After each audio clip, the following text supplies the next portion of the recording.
लोग नए हो तो सब्सक्राइब करो, वो जो लाल वाला बटन है उसके साथ सूर्य नमस्कार करो या फिर अनुलोम विलोम, मुझे नहीं पता, बस क्लिक हो जाना चाहिए। अब मैं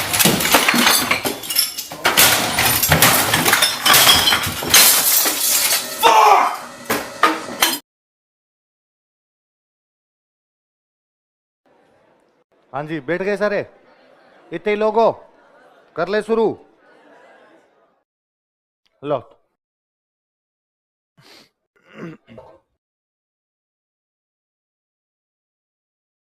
हम जब हमारा नेशनल मूवमेंट पढ़ते हैं ना भारत का, मतलब अपने भारत का राष्ट्रीय आंदोलन है ना, तो राष्ट्रीय आंदोलन में बेसिकली हम 3 धाराएं पढ़ते हैं। एक वे लोग जो अंग्रेजों से जाके नरम नरम बातें किया करते थे, एक वे लोग जो अंग्रेजों से जाके थोड़ी गरम गरम बातें करते, और एक आगे थे गांधी जी, जिनको जब लगता तब नरम पड़ जाते, जब लगता तब गर्म हो जाते, है ना, अपने हिसाब से डिसीजन लेते। दिखता भाई कोई लठों वाली जगह है तो अपने नरम नरम बातें कर लो, वरना थोड़ी सी क्या कर लो, गर्म बात। कुछ लोग थे जिन्होंने कहा इन तीनों में कुछ ही नहीं रखा हुआ, ईंट का जवाब पत्थर से दिया जाए, गोली का जवाब बम से दिया जाए। गोली का जवाब किससे दिया जाए? वे लोग जो हिंसा के रास्ते चले गए थे।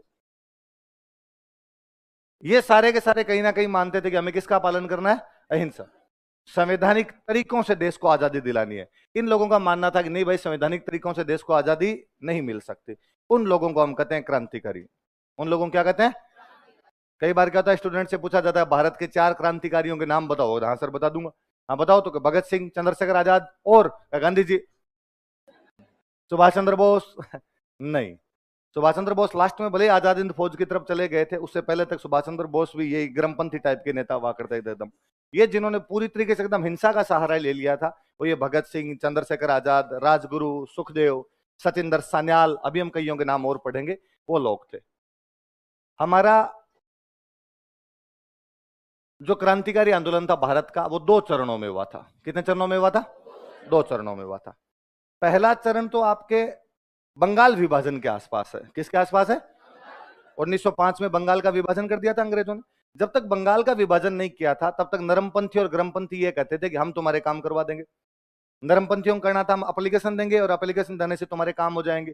गरमपंथियों को करना था कि ना, हम तो हड़ताल, जुलूस और प्रदर्शन करेंगे, तुम्हारे काम हो जाएंगे। लेकिन इसके बावजूद जब बंगाल का विभाजन कर दिया गया तो भारतीय युवाओं को बड़ा बुरा लगा, और भारतीय युवाओं को लगा कि ना तो एप्लीकेशन से अंग्रेज तुम्हारा काम करेंगे, ना हड़ताल और जुलूस से तुम्हारे काम होंगे। अब काम करवाने का एक ही तरीका है, अब देश को आजाद करवाने का एक ही तरीका है, हमें हिंसक विद्रोह करना पड़ेगा। कैसा विद्रोह करना पड़ेगा? और वो जो हिंसा की तरफ मुड़ गए थे, उस आंदोलन को हम क्या कहते हैं? क्रांतिकारी आंदोलन। तो पहला चरण लगभग आपके बंगाल विभाजन के आसपास, हालांकि कुछ घटनाएं उससे पहले हो गई थी और उसके आसपास में थोड़ा मूव उसका ज्यादा था। एक बार ये घटनाएं थोड़ी चली, अंग्रेजों ने इन घटनाओं पर रोक लगाई, कई लोगों को गिरफ्तार किया गया, कई लोगों को फांसी लगा दी गई, युवाओं का उफान थोड़ा सा रुका। इतने में भारत में आ गए गांधी जी, और गांधी जी ने आगे कहा कि तुम मेरा साथ दो, 1 साल तक मेरा साथ दो, मैं देश को आजादी दिलवा दूंगा। और गांधी जी ने एक नया आंदोलन शुरू किया, असहयोग, नॉन कॉपरेशन मूवमेंट शुरू किया। कितने साल का टाइम मांगा? 1 नहीं, लगभग 2.25 साल दिए गए। 1920 में आंदोलन शुरू किया गया। 1921, 1922, 22 में चोरा चोरी कांड होता है, और चोरा चोरी कांड के बाद गांधी जी अपना आंदोलन वापस ले लेते हैं। युवाओं ने एक बार फिर खुद को ठगा सा महसूस किया। युवा गांधी जी के साथ बड़े जोर शोर से जुड़े थे, उनको लगा ये आदमी आजादी दिला सकता है। लेकिन गांधी जी के प्रयासों से भी आजादी नहीं मिली। तो असहयोग आंदोलन के ठीक बाद हमारे क्रांतिकारी आंदोलन का दूसरा चरण शुरू होता है। तो क्रांतिकारी आंदोलन का पहला चरण बंगाल विभाजन के आसपास की घटनाओं में है, दूसरा जो चरण है वो आपके असहयोग आंदोलन के बाद में शुरू होता है। पहले बड़ी बात है। अच्छा, पहला जो चरण हुआ था वो अपने भारत में भी हुआ था और भारत से बाहर भी हुआ था। भारत में भी हुआ था और भारत से बाहर। भारत में कहां कहां पे हुआ? तो भारत में 3 जगह, महाराष्ट्र, बंगाल और पंजाब। भारत में कहां कहां पर हुआ? महाराष्ट्र। मैंने बताया कि बंगाल विभाजन से पहले भारत में 2 प्रकार की धाराएं काम कर रही है। एक जो धारा है वो तो है नरमपंथियों की। कौन सी धारा है? नरमपंथियों की। और दूसरी जो धारा है वो कौन सी है? गर्मपंथी। आज मुझे बताओ, क्रांतिकारी जो होंगे वो नरमपंथियों या गर्मपंथियों, इन दोनों में से यदि तुलना की जाए तो किसके ज्यादा नजदीक होंगे? गर्मपंथियों के फिर भी थोड़ा नजदीक होंगे। गर्मपंथी नेता भारत में 3 थे, लाल, बाल, पाल। 3 कौन कौन थे? लाल, लाल मतलब लाला लाजपत राय, पंजाब के थे। कहां के थे? बाल का मतलब बाल गंगाधर तिलक, महाराष्ट्र के। और पाल मतलब बिपिन चंद्र पाल, बंगाल के थे। कहां के थे? इन 3 जगह हुआ है, महाराष्ट्र, बंगाल, पंजाब में। कहां पर हुआ था? महाराष्ट्र। तो क्रांतिकारी आंदोलन का पहला चरण भारत के अंदर कहां कहां पे चला था? तो कहां कहां पे चला था? महाराष्ट्र। याद रखा जाए, जहां के लाल बाल पाल थे वहीं पर अपना पहला चरण हो रहा था। पर यह बाहर भी निकला, एक तो उसी देश में जिनका हम पर कब्जा था, लंदन। तो लंदन के अंदर जाना ही था अपने आप के अंदर। फिर अपने इंडियंस ज्यादातर दो देशों के अंदर रहा करते थे। इंडियंस या तो रहा करते थे अपने अमेरिका, या रहा करते थे कनाडा। सरदार जी अपने लगभग सारे के सारे कहां थे? तो जो कनाडा के अंदर लोग रहते थे और यूएस में जो लोग रहते थे, उन्होंने भी वहां पर भारत की आजादी का आंदोलन चलाया। तो तीन देश कौन कौन से हो गए? इंग्लैंड, अमेरिका और कनाडा। फिर अपना पड़ोसी अफगानिस्तान, तो एक ही कहां पर हुआ था? अफगानिस्तान। तो हमारे देश में तीन जगह हुआ। कौन कौन से? महाराष्ट्र, बंगाल। हमारे देश से बाहर चार जगह हुआ, आपके इंग्लैंड, अमेरिका, कनाडा और अफगानिस्तान। याद रह जाएगा। तीन तो ये बड़े बड़े देश हो गए, इंग्लैंड, अमेरिका और कनाडा। एक अपना पड़ोसी याद कर लो, कौन सा हो जाएगा? अफगानिस्तान। अच्छा, अपने एक एक का पढ़ते हैं इनमें से। सबसे पहले अपने पढ़े महाराष्ट्र। महाराष्ट्र में जो पहला क्रांतिकारी था, हम जब मैं महाराष्ट्र का पहला क्रांतिकारी बोल रहा हूं तो मुझे बोलना चाहिए भारत का पहला क्रांतिकारी। भारत में पहला आदमी जो हिंसक गतिविधियों से देश की सत्ता को प्राप्त करना चाहता है या अंग्रेजों की सत्ता को उखाड़ फेंकना चाहता है, उनका नाम है वासुदेव बलवंत फड़के। क्या नाम था? नाम फड़के, तो सबसे पहले फड़केगा। तो भारत में पहली बार क्रांतिकारी गतिविधियां करने वाले व्यक्ति का नाम क्या था? वासुदेव बलवंत फड़के। 1870 से 1880 के बीच वाला जो टाइम था, इसके बीच में इन्होंने करनी शुरू कर दी थी। मतलब 1870 का दशक। कौन सा दशक था? कौन बंदा है ये? वासुदेव बलवंत फड़के। महाराष्ट्र में एक जनजाति रहा करती थी, रामोसी। कौन सी जनजाति थी? तो रामोसी जनजाति का साथ लेके एक बंदा फड़क गया था, उसका नाम है वासुदेव बलवंत फड़के। अच्छा, क्या चाहते क्या हो तुम लोग, क्या करोगे? तो कहा हिंदू राज्य की स्थापना। क्या करेंगे? ये ईसाइयों का राज्य आ गया, अंग्रेजों का राज्य, ईसाइयों के राज्य को हम उखाड़ फेंकेंगे और देश में किसका राज्य लेके आएंगे? मुझे याद आता है एक बार 2014 में असिस्टेंट कमांडेंट का एग्जाम था, उसमें क्वेश्चन था कि कौन से क्रांतिकारी का उद्देश्य हिंदू राज्य की स्थापना करना था? वासुदेव बलवंत फड़के। कौन सा था? वासुदेव। और महाराष्ट्र के जो भी क्रांतिकारी होंगे उनका उद्देश्य हिंदू राज्य ही होगा। महाराष्ट्र में छत्रपति महाराज शिवाजी की भावना इतनी जिंदा है आज भी कि वो हिंदुत्व है वहां पर हमेशा रहता ही था। अब महाराष्ट्र में यदि कोई आंदोलन कर रहा है तो उसका मुख्य केंद्र कौन सा होगा? बॉम्बे। मुख्य केंद्र कौन सा था? फड़के को पकड़ लिया गया था, पकड़ के अंग्रेजों ने जेल में डाल दिया था। बाद में इस आंदोलन को आगे यदि किसी आदमी ने बढ़ाया था तो वो थे दौलता रामोसी। कौन थे? दौलता रामोसी। क्यों बढ़ाएंगे? क्योंकि कौन सी जनजाति है? तो पहला क्रांतिकारी कौन भारत का? वासुदेव बलवंत फड़के। क्या उद्देश्य था उस आदमी का? हिंदू राज्य की स्थापना। केंद्र कौन सा था उसका? बॉम्बे। कौन सी जनजाति को लेके कर रहा? और जब वो गिरफ्तार कर लिए गए तो बाद में आंदोलन कौन बढ़ाता? दौलता रामोसी। कौन बढ़ाते हैं? दौलता। तो पहला, सबसे पहला तो एक आदमी का नाम याद रखना अपने को, वासुदेव बलवंत फड़के। याद रहेगा। अच्छा, ये तो एक बहुत पुरानी घटना है। उसके बाद की एक घटना, एक महाराष्ट्र का एक शहर पुना, शहर कौन सा? और पुना में प्लेग फैल रखी थी। पुना में क्या फैल रखी थी? चूहों से होने वाला एक रोग, प्लेग भयंकर तरीके से फैली हुई थी। महाराष्ट्र के सबसे बड़े नेता कौन? बाल गंगाधर तिलक। बाल गंगाधर तिलक उन दिनों का अखबार निकाला करते थे, केसरी।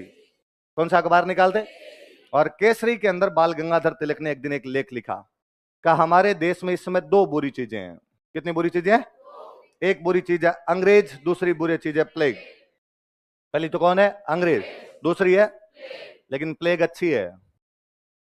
लेकिन प्लेग क्योंकि वो केवल मारती है। अंग्रेज आपका धर्म भ्रष्ट कर देते हैं। अंग्रेज क्या कर देते हैं? और एक बार यदि आपका धर्म भ्रष्ट हो गया, उसके बाद में आपको जिंदा रह के भी क्या करोगे? और उनका अंग्रेज देख लो साहब, प्लेग फैली तो चूहे मारे जा रहे थे। क्या मारे जा रहे थे? गणेश जी की गाड़ियां तोड़ दी सारी। महाराज गणेश जी आजकल पैदल है, एक ही नैनो दिखाई नहीं दे रही है इधर उधर। तो उनका, और महाराष्ट्र के सबसे बड़े देवता है कौन? गणेश जी। उनके हर साल गणपति बप्पा मोरिया, अगले बरस तू जल दिया, तो अगले बरस आएंगे कैसे? गाड़ी तो आई नहीं। तो साहब ये दिक्कत है। फिर अब प्लेग वाला डॉक्टर चेक करने के लिए जाता, प्लेग के जो डॉक्टर होते हैं घरों में चेक करने के लिए जाते, किसी महिला को बीमारी हो रखी है, पता चला साहब कोई महिला बीमार है, तो डॉक्टर साहब आए घर पे। डॉक्टर साहब ने कहा भाई नाड़ी दिखाओ, चेक करेंगे हम। इंडियंस ने इस पे शोर मचाया कि साहब हाथ पकड़ लिया। हमारे महिला एक ही बार हाथ पकड़ती है, उसके बाद 7 जन्मों तक नहीं छोड़ती, और आप ऐसे कैसे पकड़ सकते हो? और बाल गंगाधर तिलक ने कहा कि अंग्रेज बुरे हैं क्योंकि वो हमारा क्या कर रहे हैं? धर्म भ्रष्ट, और ऐसे जीवन जीने का अधिकार। और उनका भगवान श्री कृष्ण ने गीता के 8वें अध्याय के 23वें श्लोक के अंदर लिखा है कि यदि अधर्म बढ़ने लग जाए धर्म की हानि हो, यदि पाप बढ़ने लग जाए पुण्य की हानि हो। उस समय यदि कोई व्यक्ति हथियार उठा लेता है तो गलत नहीं है। इसलिए है भारतीयों, अपने 30 करोड़ हाथों में 60 करोड़ हथियार उठा लीजिए, तब जाके अपने देश और संस्कृति की रक्षा कर पाओगे, वरना तो नहीं कर पाओगे। ये गीता वाला श्लोक तो आपको भी नहीं पता कहा कि नहीं कहा, तो ये मैंने जोड़ लिया मेरी तरफ से। पर उन्होंने गीता का उदाहरण दिया था। किसका उदाहरण दिया था? पर आपको लगा क्या बात है, सर को तो आज गीता के श्लोक याद है। ठीक है। अच्छा, पर गीता का एग्जाम्पल उनका, गीता में भगवान कृष्ण कहते हैं कि अन्याय का विरोध करने के लिए क्या उठा लाना चाहिए? हथियार। अखबार सुबह सुबह आया, कौन सा अखबार था वो? केसरी। दो चापेकर बंधु थे, क्या नाम थे? एक का नाम था दामोदर, एक का था बालकृष्ण। कौन कौन चापेकर बंधु थे? दामोदर और बाल। इन्होंने अखबार पढ़ा और अखबार पढ़ कहा हाँ धर्म तो भ्रष्ट हो गया पूरा। फिर इन्होंने नीचे पढ़ा कि गीता में भगवान कृष्ण कहते हैं कि यदि अन्याय का विरोध करने के लिए हथियार उठा लेते हो तो वो अधर्म नहीं है, वो भी क्या अपने आप में धर्म। इन्होंने कहा, दोनों भाइयों ने प्लानिंग की कि आज सलटाएंगे किसी ना किसी को। ये गली में बाहर आए, दो प्लेग वाले डॉक्टर घूम रहे थे, एक का नाम था रेंड, एक का नाम था आयरेस्ट। क्या क्या नाम था? क्या नाम थे दोनों के? इनका इधर आओ। इनको लगा प्लेग होगी किसी की, उनका यह सभी आएंगे हम प्लेग ठीक करेंगे। जैसे नजदीक आए, वासुदेव और बालकृष्ण टूट के पड़े, गोलियां मारी उनके बेचारों, दोनों को मार दिया। किसको मार दिया था? कौन से वो बीमारी के डॉक्टर थे? प्लेग अधिकारी हुआ करते थे दो। किसने मार दिया इनको? दामोदर चापेकर और बाल। पकड़ लिया पुलिस ने, पुलिस पकड़ के ले गई, पकड़ के ले जाके फांसी लगा दी इनको। 22 जून 1897 की घटना है। कब की घटना है? 22 जून 1897। कौन गोली मार देता है? दामोदर चापेकर और बालकृष्ण चापेकर। किसको गोलियां मार देते हैं?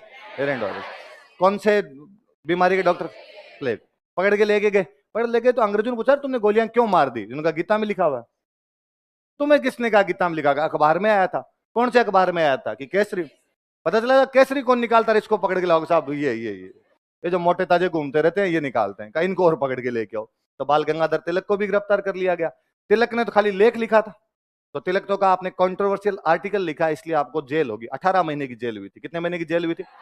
फर्स्ट इंडियन पॉलिटिशियन जिसे जेल भेजा गया था वो बाल गंगाधर तिलक थे। तिलक से पहले किसी पॉलिटिशियन को जेल नहीं भेजा गया था। इससे पहले वाले पॉलिटिशियन जेल जा ही नहीं सकते थे, क्योंकि उन्होंने कभी इस प्रकार का विरोध ही नहीं किया था अपने आप। पहले वो हुआ करते थे आपके गोपाल कृष्ण गोखले, फिरोज शाह मेहता, वो बाकायदा इधर आपके दो पेन टांगे हुए, दो फूल लटकाए हुए यहाँ पे, उस टाइप की बात किया करते अंग्रेजों के साथ। सर हमें पता है बहुत अच्छा काम कर रहे हो, ये थोड़ा सा काम शायद रह गया, ये एक एप्लीकेशन थोड़ा सा और काम कर देना।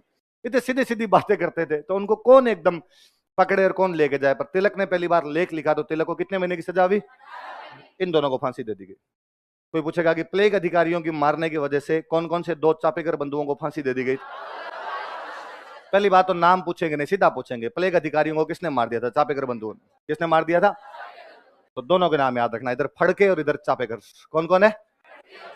हालांकि ये तीन भाई थे, एक इनका भाई और था, उसका नाम था वासुदेव चापेकर। क्या नाम था? वासुदेव। दो तो ये दामोदर बालकृष्ण, एक और कौन सा था? वासुदेव बाहर गया हुआ था कहीं, वो आया तब तक भाइयों को पकड़ के ले गए। मम्मी अंदर बैठे बैठे यूं दुख में थे, तो मम्मी को आते पूछा मम्मी क्या बात हुई, भैया कहाँ गए? मम्मी ने कहा तुम्हारे भैया को पुलिस पकड़ के ले गई। क्यों पकड़ के ले गई? क्योंकि तुम्हारे भैया ने रेंड और अरेस्ट को मार दिया था। तो किसने बताया कि भैया ने मारा? उनका इस पड़ोसी ने, गणेश शंकर पिल्ले। पड़ोसी का नाम क्या था? गणेश शंकर पिल्ले। क्या इस गणेश शंकर पिल्ले ने बताया? और मम्मी ने और कहा कि बेटे जब तक भाइयों का बदला नहीं ले, मुंह मत दिखा देना मेरे को। वासुदेव गया और वासुदेव ने जाके पिल्ले को कहा कि पिल्ले के पिल्ले 12। तो उसने जाके पिल्ले को मार दिया, तो वासुदेव को और फांसी हुई थी। पर अपने कहते भाई वासुदेव ने तो पिल्ले को मारा, अंग्रेजों को थोड़ी मारा यार। अंग्रेजों को मारने वाले कौन कौन थे? दामोदर और बालकृष्ण। इन्होंने किस किस को मार दिया था? रेंड और अरेस्ट। कौन से रोग में थे? तो इनको बाद में क्या लगाई गई? फांसी। याद रखना, मुझे याद है मोदी जी का एक बार संसद में भाषण था, तब उन्होंने कहा था कि मित्रों इस देश में फड़के और चापेकर को कौन जानता है? तो आप इस बार मिले तो कहना पूरा हम जानते हैं, ढंग से जानते हैं एकदम, कि जो फड़के था वो भारत का पहला क्रांतिकारी था। कौन सी जनजाति को लेके कर रहे थे? मुख्य उद्देश्य क्या था उनका? हिंदू राज्य की स्थापना। और केंद्र कौन सा था? और वो जब पकड़ लिए गए तो आगे किसने चलाया था? दौलताराम। और चापेकर बंधु कौन कौन थे? दामोदर और बालकृष्ण। प्लेग अधिकारियों को गोली मारी थी, रेंड और अरेस्ट। इनको तो क्या हुई थी? फांसी। तिलक को 18 महीने की, क्योंकि कौन से अखबार में लेख लिखा? कौन से में लिखा था? बंगाल के तीसरे, सॉरी, महाराष्ट्र के तीसरे जो क्रांतिकारी थे वो आपके विनायक दामोदर सावरकर। विनायक दामोदर वर्तमान परिस्थितियों में भारत का सर्वाधिक कंट्रोवर्शियल व्यक्ति, जो समझ में नहीं आ रहा कि कौन उसके पक्ष में है कौन उसके विरोध के अंदर है, तो वो जो विनायक दामोदर सावरकर थे। विनायक दामोदर सावरकर नासिक में, कहां पर देख लो, फड़के जो है वो बॉम्बे, आपके दोनों चापेकर बंधु है वो पुणे, और ये कहां पर आपका नासिक। नासिक में एक संगठन बनाते हैं मित्र मेला। कौन सा संगठन था? मित्र मेला, मित्रों का मेला। दोस्तों की एक टीम बनाई 1899 में। कब बनाई? जिस साल देश भयंकर छप्पनिया काल का सामना कर रहा था। देश किसका सामना कर रहा था? छप्पनिया काल पड़ा हुआ था, अंग्रेज सहायता नहीं कर पा रहे थे, देश के लोगों में गुस्सा था कि यार मर रहे हैं, यहाँ पे प्लेग फैल रखी है, अकाल फैल रखा है, ऊपर से आया हुआ था देश में कर्जन। देश में कौन आया हुआ था? क्या देश का दुर्भाग्य है कि अकाल, प्लेग और कर्जन तीनों एक साथ भारत आ गए थे। देश का दुर्भाग्य है कि देश में अकाल, प्लेग और कर्जन तीनों एक साथ। तिलक कहते हैं ऐसा, कौन कहते हैं? उन्हीं दिनों के अंदर सावरकर एक संगठन बना रहे थे नासिक में, जिसका नाम क्या था? क्या नाम था? थोड़े दिनों बाद इसी संगठन का नाम बदलकर किया गया अभिनव भारत। क्या नाम किया गया? आपने ये याद रखना, अभिनव भारत 1904। कब बनाया गया था अभिनव भारत? अभिनव भारत का जो ऑफिस हुआ करता था, उस ऑफिस में एक बड़ी सी तस्वीर लगी हुई थी चित्तौड़ के विजय स्तंभ की। किसकी तस्वीर लगी हुई थी? चित्तौड़ के विजय स्तंभ की। जो कोई अभिनव भारत में शामिल होना चाहता, अभिनव का मतलब होता है नया, अभिनव का मतलब क्या होता है? ये नया भारत है, घर में घुसकर मारेगा, उस टाइप की टैगलाइन थी इन लोगों की। और जो कोई उस ऑफिस के अंदर जाता, जो मेंबर बनना चाहता, उसको विजय स्तंभ के आगे जाके कसम खानी पड़ती कि जिस प्रकार राणा कुंभा ने चित्तौड़ की रक्षा की थी, उसी प्रकार हम सब लोग भारत की रक्षा करेंगे। कितनी जोरदार आश्चर्य की बात है कि महाराष्ट्र के एक संगठन का प्रतीक चिन्ह चित्तौड़ का विजय स्तंभ था। क्या था उसका प्रतीक चिन्ह जो था? वो चित्तौड़ का। इस बात के लिए जेम्स टोड को लाख लाख धन्यवाद देना चाहिए। जेम्स टोड की बुक थी the annals and antiquities of India, जिसने राजस्थान के योद्धाओं को भारत के कोने कोने में पहुंचा दिया था। उसके बाद देश के लोग इन लोगों के बारे में ज्यादा जानने लगे थे। तो अभिनव भारत का प्रतीक चिन्ह क्या हुआ करता था? क्या था? विजय। तो पहले इस संगठन का नाम क्या था? मित्र मेला, और मित्र मेला का नाम बदलकर क्या कर दिया गया? अभिनव भारत। फिर सावरकर तो पढ़ने के लिए चले गए लंदन। सावरकर पढ़ने के लिए कहां चले गए? पर यह संगठन पूरी तरीके से सावरकर का ही हुआ करता था। इस संगठन के रहने वाले एक लड़के थे जिनका नाम था अनंत लक्ष्मण करकरे। क्या नाम था?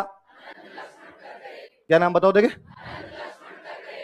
नासिक में एक जज हुआ करता था, उसका नाम था जैक्सन। क्या नाम था?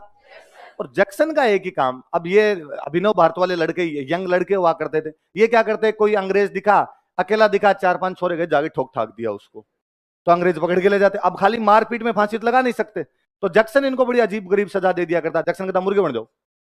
एक आदमी क्या होता है कि भाई आपने किसी अंग्रेज को मारा, अंग्रेज को मारने के बाद आपके हथकड़ी लगाई, हथकड़ी लगा के एकदम आपको जेल में लेके गए, आदमी अकड़ के चलता है कि हाँ कूट दिए थे, घर में घुस के कूट दिए थे, फील लेता है आदमी अपने आप में। एक आपको यार वहीं पर सामने कहते हैं कि मुर्गा बन जा, तो आदमी को लगता है ह्यूमिलेशन हो रहा है ना अपने आप में, ऐसे कोई कैसे कर सकता है? 2 ईंटें रखो रे इसके ऊपर। तो क्या यार इस जैक्सन का कुछ ना कुछ करना पड़ेगा, इसका क्या करें जैक्सन का? करकरे ने कहा कि इस जैक्सन को डांस मैं करवाऊंगा। करकरे एक दिन गया, उसने जैक्सन को गोली मार दी। किसको गोली मार दी थी? क्योंकि नासिक में गोली मारी गई, इसलिए मुकदमे का नाम है नासिक षड्यंत्र मुकदमा। क्या नाम है? नासिक में किसको गोली मार दी जाती है? जैक्सन कौन था? जज था। गोली कौन मार देता उसको? अनंत लक्ष्मण करकरे। क्या नाम था? क्या नाम है? किसको गोली मार देता है? कहां पर मार देता है?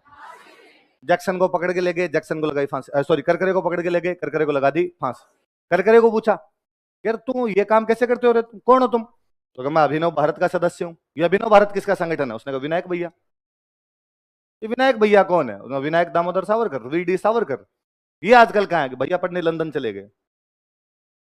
अंग्रेजों ने लिखा कि भैया को आते ही पकड़ना है, भैया को काले पानी की सजा दी जाएगी। किसकी सजा दी जाएगी? तो इस मुकदमे में सावरकर का नाम भी था, दोनों भाइयों का। एक भाई और थे गणेश सावरकर, एक थे विनायक सावरकर। मेरे तो ये नहीं समझ में आया कि दोनों भाइयों का नाम गणेश कैसे? भाई विनायक का मतलब भी गणेश, गणेश का मतलब भी गणेश, तो एक का नाम था गणेश सावरकर और एक का नाम क्या था? विनायक। तो सावरकर बंधुओं को तो क्या दी गई थी इसके अंदर, और करकरे को क्या लगा दी गई थी? कुल मिला के 3 क्रांतिकारी याद रहने चाहिए, फड़के, चापेकर, करकरे। फड़के तो फांसियां लगी थी महाराष्ट्र के अंदर, किस किस को लगी है? फड़के को, करकरे, फड़के को, चापेकर को। और फड़के क्या करता है आपका? हिंदू राज्य की स्थापना करना चाहता है। रामोसी जनजाति को लेके कहां पे? बॉम्बे। चापेकर बंधु कौन कौन है? दामोदर और बालकृष्ण। पूना के अंदर 2 प्लेग अधिकारियों को मार देते हैं, रेंड और आयरस। कौन से अखबार के लेख को पढ़ के? इसलिए तिलक को तो 18 महीने की, और इन दोनों भाइयों को चापेकर बंधुओं क्या लगा देगी? फांसी। करकरे कौन से संगठन का सदस्य था? अभिनव भारत। इसका पुराना नाम क्या था? मित्र मेला। क्या नाम था? मित्र मेला। और इसने कौन से जज को मार दिया था? जैक्सन को। कहां पर मार दिया था? नासिक। तो इसको तो क्या लगाएगी? फांसी। और सावरकर को क्या दिया गया? कालापन। क्या सुनाई गई थी? कालेपन। महाराष्ट्र में 3 ही बंदे याद रह जाएंगे। चलो ठीक है। इसके बाद आ जाते हैं अपने बंगाल। कहां पर आ जाते हैं? बंगाल वालों ने कहा इंडिविजुअल नहीं, ये तुम इंडिविजुअल कर रहे हो यार। बॉम्बे वाला कहीं पे कोई कुछ कर रहा है, पूना वाला अलग कर रहा है, तुम्हारे नासिक वाला अलग कर रहा है, क्यों ना सब मिलके करे। तो बंगाल वालों ने मिलकर एक संगठन बना लिया, अनुशीलन समिति। कौन सा संगठन बना लिया? अनुशीलन समिति। ज्ञानेंद्र नाथ बसु हुआ करते थे, इनको कहा कि आप इसको मिदनापुर में संभालिए। कहां पर संभालिए? आप मिदनापुर में संभालेंगे इसको। पी मित्रा हुआ करते थे, पी मित्रा का आप इसको संभालेंगे ढाका, सॉरी कलकत्ता। कहां पर संभालेंगे? कलकत्ता। बरिंदर घोष, अरविंद घोष का नाम सुना? अरविंद घोष के भाई हुआ करते थे, उनका नाम था बरिंदर घोष। क्या नाम था? अच्छा, विवेकानंद जी का ओरिजिनल नाम था नरेंद्र नाथ दत्त। क्या नाम था? और नरेंद्र नाथ दत्त के एक भाई थे भूपेंद्र नाथ दत्त। क्या नाम था? तो अरविंदो के भाई तो कौन थे? बरिंदर घोष। विवेकानंद जी के भाई कौन थे? भूपेंद्र नाथ। इन दोनों को कहा कि तुम इसको संभालो ढाका, तुम इसे कहां पे संभालो? तो बंगाल के अंदर एक क्रांतिकारी संगठन जो बनाया गया था उसका नाम क्या था? कोई सिंपल का भी क्वेश्चन है, अनुशीलन समिति कौन से राज्य का क्रांतिकारी संगठन था? है ना। इससे कौन कौन जुड़े हुए थे? तो कौन कौन जुड़े हुए थे? ज्ञानेंद्र नाथ बसु, पी मित्रा, बरिंदर घोष। इन दोनों के नाम थोड़े ज्यादा याद रखना, क्योंकि एक अरविंदो के भाई और एक किसके भाई हैं आपके? विवेकानंद। है ना। तो क्या क्या नाम है इनके? बरिंदर घोष, भूपेंद्र नाथ दत्त। संगठन बना लिया, काम करना शुरू किया संगठन ने। कहता वैसे पार नहीं पड़ेगी, तो आपको बम बनाना सीखना पड़ेगा। क्या बनाना सीखना पड़ेगा? क्योंकि गोली वोली से पार नहीं पड़े यार। करकरे गया, एक आदमी गोली मार के आ गया। चापेकर गए, 2 आदमियों को जाके गोली मार दी। बड़ा धमाका चाहिए, दिल मांगे मोर। तो अगर बम बनाना सीखते हैं तो बम बनाना कहां से सीखा जाए? ये 1905 के आसपास की घटनाएं हैं। इन दिनों में रसिया में एक क्रांति हो रही थी। कहां पे क्रांति हो रही थी? रसिया में सफल क्रांति हुई थी 1917, पर इससे पहले उन्होंने एक अटेम्प्ट ले लिया था 1905 में। 1905 में उन्होंने ट्राई करके देख ली थी, सफल नहीं हो पाए थे। 1917 में वो सफल हुए थे। तो रसिया में जब 1905 में क्रांति पूरी तरीके से सफल नहीं हो पाई, तो रसिया के कई क्रांतिकारी भाग के पेरिस चले गए थे। कहां चले गए थे? जहां मुझे जाना था, तुम्हारी हाय लगी इसलिए मैं जा नहीं पाया ना। हाँ, तो वहां पेरिस के अंदर के रशियन क्रांतिकारी रहा करते थे। तो एक बंदे थे अपने हेमचंद्र कानून गो। क्या नाम था? इनको कहा कि आपको सारे कानून पता है, आप जाओ पेरिस और रसिया वाले वहां पर रहते हैं, उनसे क्या बनाना सीख के आओ? बम। क्या नाम थे बताओ? देखे, हेमचंद्र कानून। क्या नाम है? हेम। कहां भेजा इसको? किससे बम बनाना सीखना है? वहां रूसी रशियंस रहते हैं कई, उन रशियंस के पास जाओ और उनसे बम बनाना सीख के आओ। आए भाई हेमचंद्र कानून को गए, बम बनाना सीख के इन्होंने वापस आगे बम की फैक्ट्री लगा ली। माणिक तल्ला, कौन सी जगह थी? माणिक तल्ला नाम की जगह थी। वहां क्या बनाया करते थे? बम। बम बनाने वाला बंदा कौन है इनका? हेमचंद्र कानून। कहां से कोचिंग लेके आया? जो सर थे वो कौन से देश के थे? रशियन हुआ करते थे। उन्होंने सिखाइएगा, हम बता देंगे बम कैसे बनते, चिंता ही मत कर तू। और कहां पे फैक्ट्री लगा ली? ये कौन से संगठन के लोग काम कर रहे हैं? अनुशीलन समिति। इसमें अरविंदो के भाई कौन से हैं? और विवेकानंद जी के भाई कौन है? भूपेंद्र नाथ दत्त। अच्छा, जैक्सन को किसने मारा था? करकरे। किसने मारा था? करकरे। रेंड और अरेस्ट को कौन मारते हैं? हिंदू राज्य की स्थापना कौन करना चाहता है? फड़के। कौन करना चाहता है? फड़के। अच्छा, अब बम बना लिया। अब बम बना के किसको मारे? इनका टारगेट जज ही होते थे। टारगेट कौन होते थे? कि जज को मारा जाए किसी ना किसी, क्योंकि ये मुकदमों में सुनवाई वगैरह जज करेगा, तो इन युवाओं को सजा वगैरह सुनाने का काम भी कौन करता? जज। तो इनमें गुस्सा भी किसके खिलाफ होता था? जज। यार ये अपने को सजा सुनाता है, इनको मार देते हैं अपने। तो 2 एकदम यंग लड़के, एकदम प्रफुल्ल चाकी और खुदीराम बोस। क्या क्या नाम थे बताओ? देखिए, क्या क्या नाम है? प्रफुल्ल चाकी। एकदम इतने यंग लड़के की, खुदीराम बोस की तो आप फोटो देखो तो मुझे नहीं आई हुई है। भारत का शायद सबसे कम उम्र का क्रांतिकारी से फांसी लगाया गया होगा, वो कौन रहा होगा? खुदीराम बोस। बिहार में अपने एक जगह पड़ती है मुजफ्फरपुर, जगह कौन सी है? और यहाँ का एक जज हुआ करता था किंग्सफोर्ड। क्या नाम था? नासिक का जज तो कौन है? जैक्सन। मुजफ्फरपुर का जज कौन है? नासिक पड़े आपका महाराष्ट्र में, मुजफ्फरपुर पड़े आपका बिहार। कहां पे था? बिहार। और किस किस को भेजा गया 2 आदमियों को? प्रफुल्ल चाकी और खुदीराम बोस। किसको मार के आओ? किंग्सफोर्ड। एकदम टाबर से 17 18 साल के लड़के आपने बम दे के भेज दिया। साधारण कॉलेजों में पढ़ते थे तब लड़ाई करने जाते थे ना तो भी डर लगता था, बार बार से कितना दिखाओ कि भाई के लिए कुछ भी कर देगा, पर हमेशा यूं रहता था जी में कि चप्पलें कभी भी हाथ में लेनी पड़ सकती है, भागना पड़ सकता है, यहां से डर लगता था। यदि आपके जेब में बम हो तो आपको कितना डर लगे? तो दोनों लड़कों के एकदम भय, डर का मतलब वो एक भय मिश्रित आश्रय सा जो रहता है कि यार क्या होगा क्या नहीं होगा, उस टाइप का रहता है एकदम दिमाग के अंदर। तो एकदम कॉर्नर पे खड़े हुए दोनों, और कहा भाई इधर से किंग्सफोर्ड आएगा और किंग्सफोर्ड अपनी ओपन बॉडी की जीप लेके आएगा और उसके ऊपर आपको बम फेंकना है। पूरा बताया था। और बम फेंकने के बाद दोनों वहां से भागना, रेलवे स्टेशन आना, रेलवे स्टेशन आके अपने वापस माणिकतल्ला आ जाना, कलकत्ता आ जाना आपने। ठीक है, मामला चल रहा था इनका, एकदम सेट था। अब वहां कॉर्नर पे दोनों खड़े, उधर से कोई गाड़ी की, जैसे ही गाड़ी की आवाज सुने, एक बंदा आगे खड़ा, एक बंदा थोड़ा पीछे खड़ा, पीछे वाले के पास में बम, आगे वाले को कहा कि तू बता देना जैसे आए फेंक तो मैं दूंगा, चिंता मत कर तू। उधर से जैसे ही गाड़ी की आवाज है, अगला इधर से जेब से बम निकाल के तैयार हो, अगर रुक जा, अंदर डाले वापस, दूसरी गाड़ी है दूसरी, वो वापस अंदर डाले उसके। फिर आपके पास में यदि बम होता तो आपको लगता है कि हर कोई आदमी हमें देख रहा है, आपसे गलत काम करने वाले तो आपको लगता है टारगेट हम है, तो फिर हो गए वो आंटी देख रही है उसकी तरफ मत देख, डाउट हो जाएगा उसको, इधर देख, इधर अपने इधर। तो फिर कोई वापस, इस बार गाड़ी की आवाज आए, वो वापस यूं अरे अरे अंदर कंट्रोल, उदय कंट्रोल, ये नहीं है गाड़ी, ये नहीं है। 2-4 गाड़ियां निकली, लड़के निकाले बम को, इतने में कोई दूसरा आ जाए, उन्होंने कहा यार किंग्सफोर्ड का टाइम तो यही था।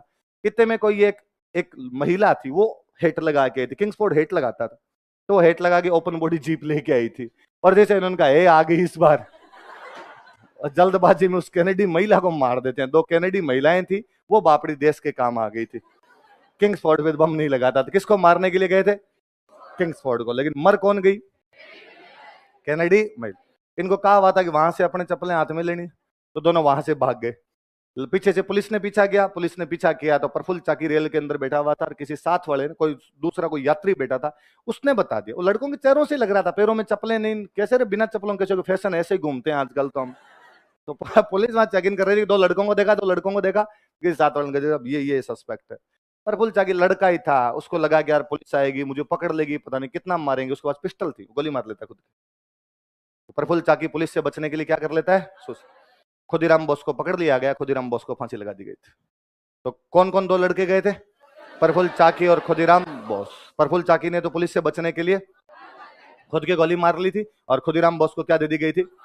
पर जब खुदीराम बोस को पकड़ के लेके गए तो खुदीराम बोस को पूछा कि किसको मारने के लिए गए थे, तो उसने कहा किंग्सफोर्ड, किंग्सफोर्ड को मारने के लिए गए थे। तो किंग्सफोर्ड तो मरा ही नहीं, जो मरा वो ठीक है, तुम्हारे मरा तो तुम्हारा ही, ये गोरा ही मरा होगा कोई ना कोई, पापा कटा तुम्हारा एक आधा तो कम हुआ।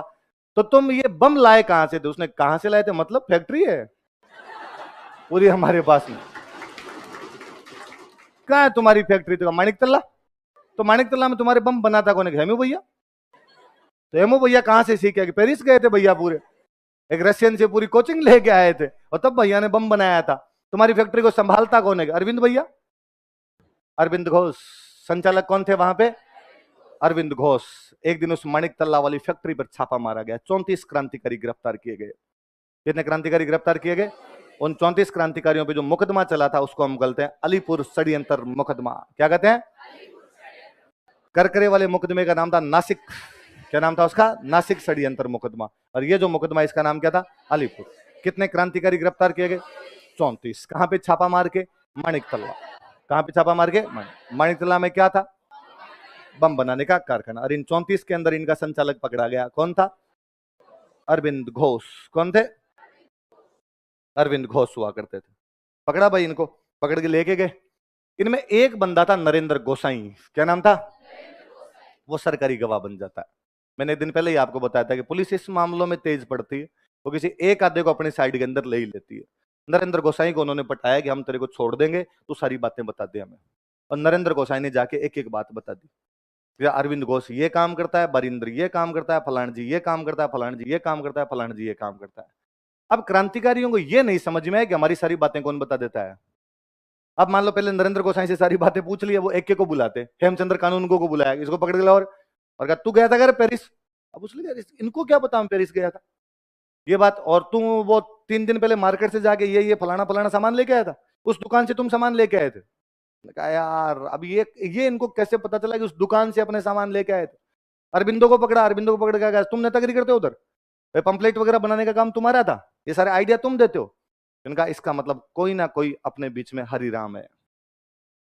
शोले में वो सूचनाएं देता है जेलर को, वो कौन था? हरिराम ही नाम था। तो कोई ना कोई अपने बीच में हरिराम है जो सूचनाएं दे रहा है। पता चला कि वो बंदा कौन है। इन्होंने नरेंद्र गोसाई को कूट कूट के मार दिया था कि नरेंद्र गोसाई सरकारी गवाह बन गया था, गवर्नमेंट का विटनेस बन गया था, ऑफिशियल विटनेस बन गया था। तो क्रांतिकारी ने उसकी क्या कर दी थी? हत्या। किसकी हत्या कर दी थी? नरेंद्र। कौन से मुकदमे में सरकारी गवाह बन गया था?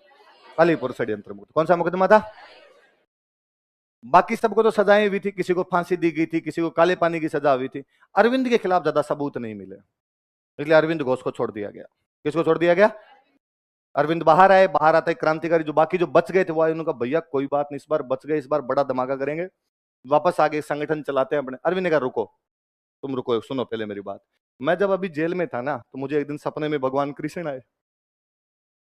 सपने में कौन आए? भगवान कृष्ण। और भगवान कृष्ण ने मेरे को आगे, अरविंद तो इसे टुच्चे काम करता है, क्रांति व्रांति टाइप के काम करता है, तुझे मैंने बड़ा काम करने के लिए भेजा है, मानवता की सेवा करने के लिए भेजा है। किसके लिए भेजा है? और तू जाके मानवता की सेवा कर। तो मैं तो देखो ये अब काम करूंगा नहीं, भगवान कृष्ण का आदेश है, मैं तो क्या करूंगा? मानवता की सेवा। तुम देख लो जो करना है। लड़कों ने कहा तो कोई बात नहीं, यदि मानवता की सेवा भी करनी है तो अपने मिलके करेंगे। कहा नहीं नहीं, कलकत्ता में हो ही नहीं सकती सेवा। तो कहा आगे मुजफ्फरपुर चल लेते हैं, ढाका चल लेते हैं, कहीं ना भारत में सेवा नहीं हो सकती। भगवान कृष्ण ने कहा कि ये सेवा तू कहां पे भारत में रह के तो नहीं कर पाए, तो आप कहां जाओगे? तो मैं भारत से बाहर जाऊंगा। इसलिए अरविंद गए पांडिचेरी। कहां चले गए? पांडिचेरी। अंग्रेजों वाले भारत में नहीं आता था, फ्रांस के भारत में था। कौन से भारत में था? अंग्रेजों वाला भारत अलग, फ्रांस वाला भारत अलग। तो फ्रांस वाले भारत में कौन सा एक सेंटर हुआ करता था? अरविंद कहां चले गए? पांडिचेरी। वहां जाके बाबा जी बन गए थे, वहां जाके आश्रम खोल लिया था। क्या खोल लिया था? गोविंद गुरु गिरफ्तार किए गए, उनका बाकी पूरा जीवन रचनात्मक कार्यक्रमों में बीता था, है ना। मोतीलाल तेजावत गिरफ्तार किए गए, उनका बाकी जीवन गांधी जी के रचनात्मक कार्यक्रमों में बीता था। अरविंद सन्यासी बन गए थे। अरविंद क्या बन गए थे? पुलिस के ढंग से धक्के चढ़ना चाहिए कोई, दोबारा क्रांति नहीं करे। अरविंद कहां पे चले गए थे बाद में? आपके पांडिचेरी। पांडिचेरी में क्या बन गए थे? सन्यासी बने थे।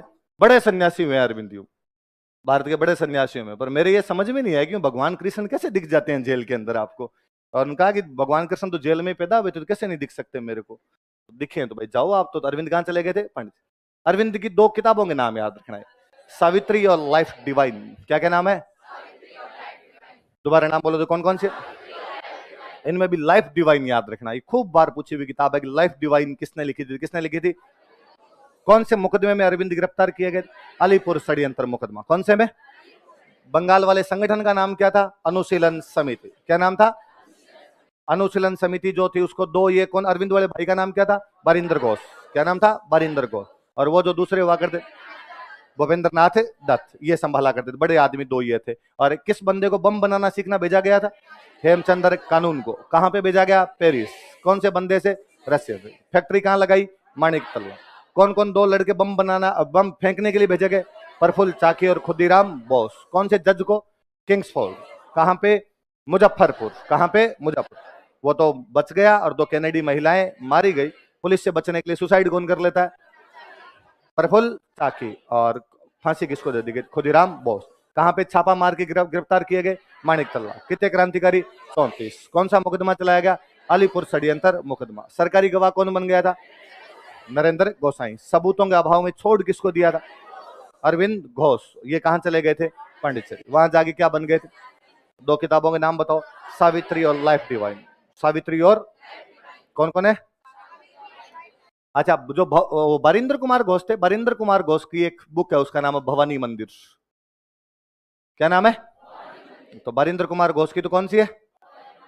भवानी मंदिर पुस्तिका थी, एक पंपलेट टाइप का सा था। और इनकी कौन कौन सी है बताओ? देखिए 2, सावित्री और लाइफ। सावित्री और लाइफ। तो बंगाल में एक घटना तो अनुशीलन समिति की है। किसकी घटना है?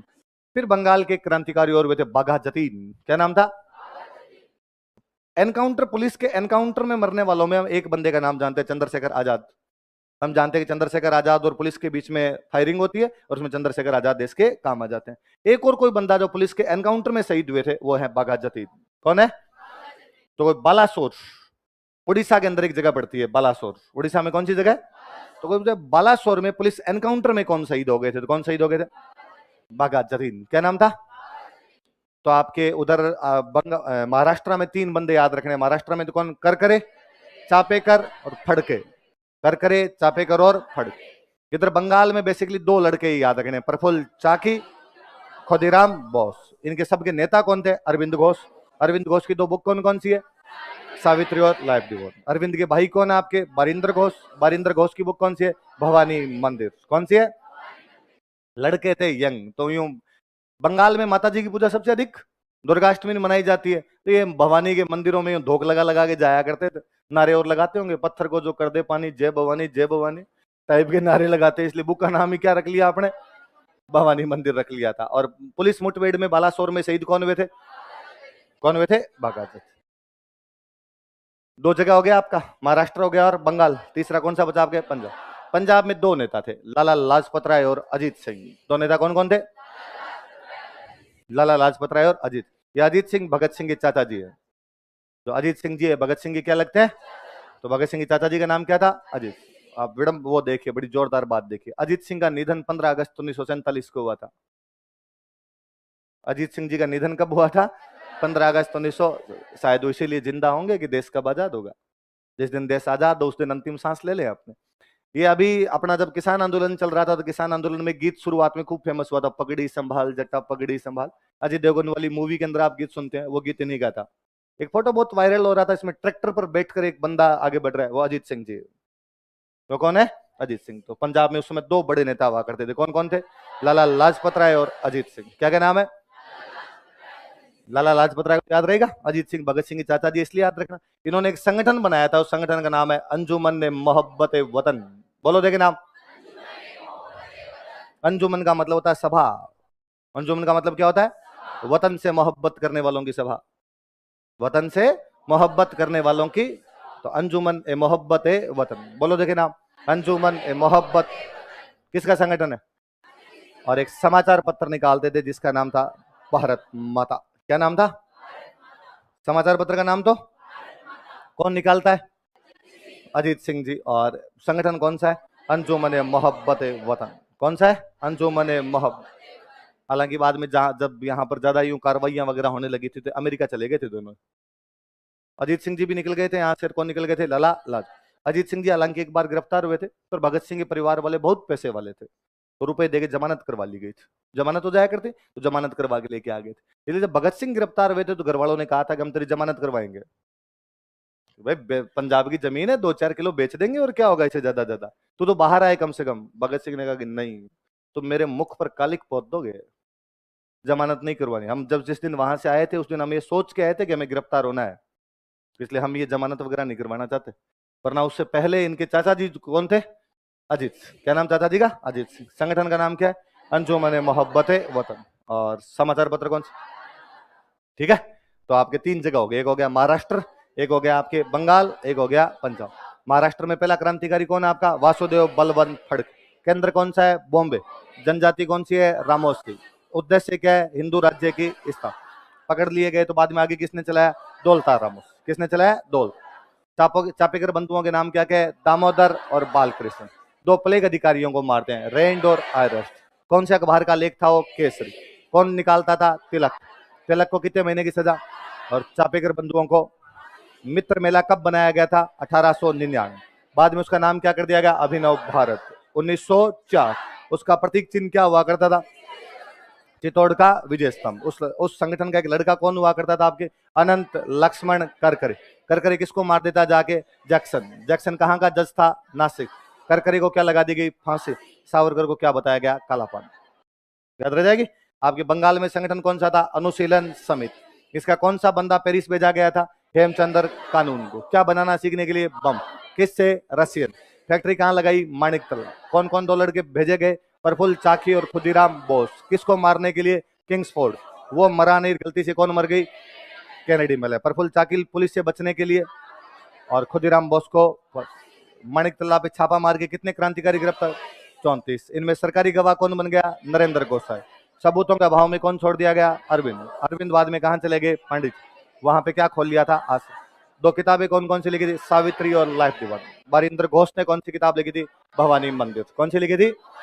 पंजाब की क्रांतिकारी कौन कौन है? लाला लाजपत राय और अजीत सिंह। अजीत सिंह जी के संगठन का नाम क्या है? अंजुमन मोहब्बत वतन। और दूसरा आप समाचार पत्र कौन सा? भारत माता। बाद में दोनों भी किधर निकल गए थे आपके? अमेरिका। अच्छा, अब इसके बाद आ जाओ विदेश में। पहले कहां पे? लंदन। लंदन में एक बंदे थे श्यामजी कृष्ण वर्मा। कौन थे? जो कभी हमारी मेवाड़ रियासत में काम कर चुके थे। कहां काम कर चुके थे? केसरी सिंह बारठ के कहने पर कई दिन श्यामजी कृष्ण वर्मा ने हमारी कौन सी रियासत में काम किया था?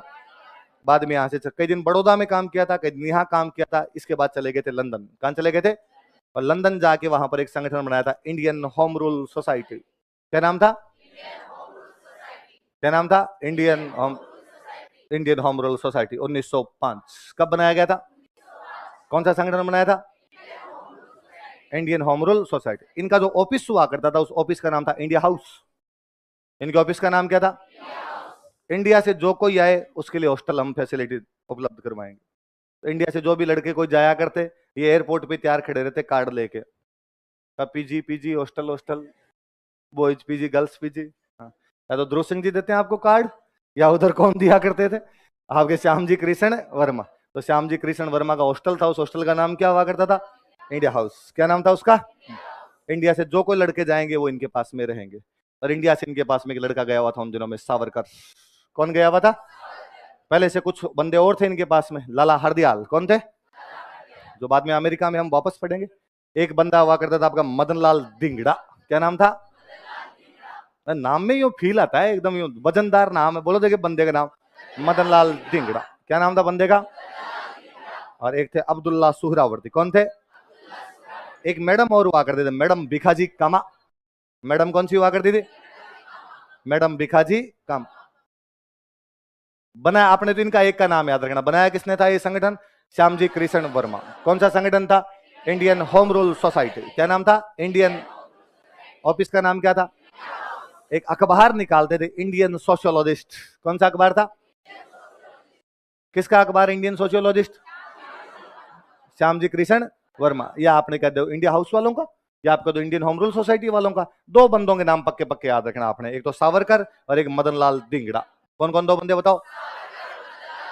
अच्छा, इंडियन होम रूल सोसाइटी कब बनी है? 1905। कब बनी थी? 1905। 1905 में इंडियन होम रूल सोसाइटी बनी। 1906, 1907। 1907 जब आया तो कहा 1857 की क्रांति के 50 साल पूरे हो रहे हैं।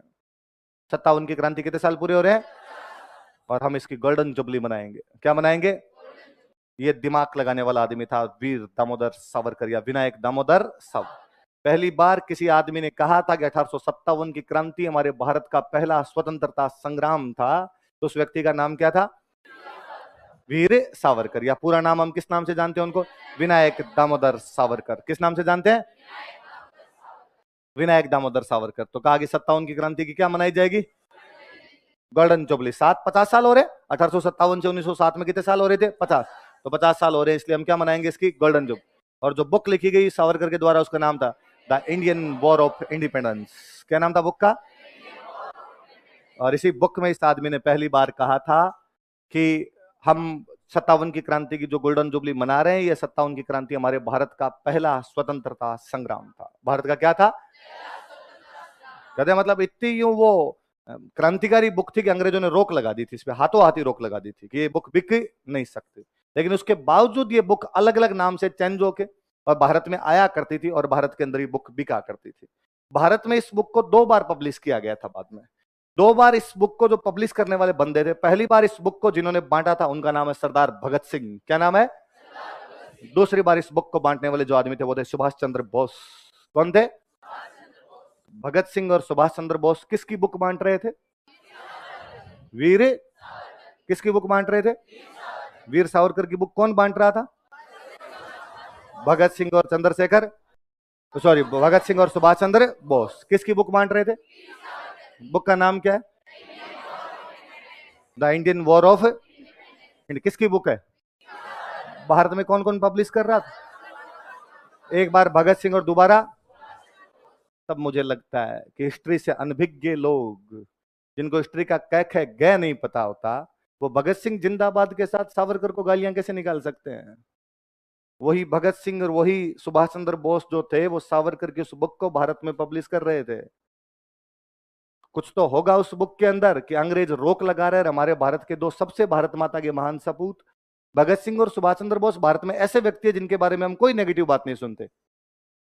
बाकी हर किसी आदमी के बारे में पॉजिटिव नेगेटिव बातें और उनके बारे में कोई भी नेगेटिव बात नहीं। उन्होंने यदि किसी की बुक पब्लिश की थी तो वो बुक कौन सी थी आपके? The Indian war of independence. किसकी बुक थी? एक पर्चा प्रकाशित किया था वहां पे जिसका नाम था ग्रेव वार्निंग। क्या नाम था?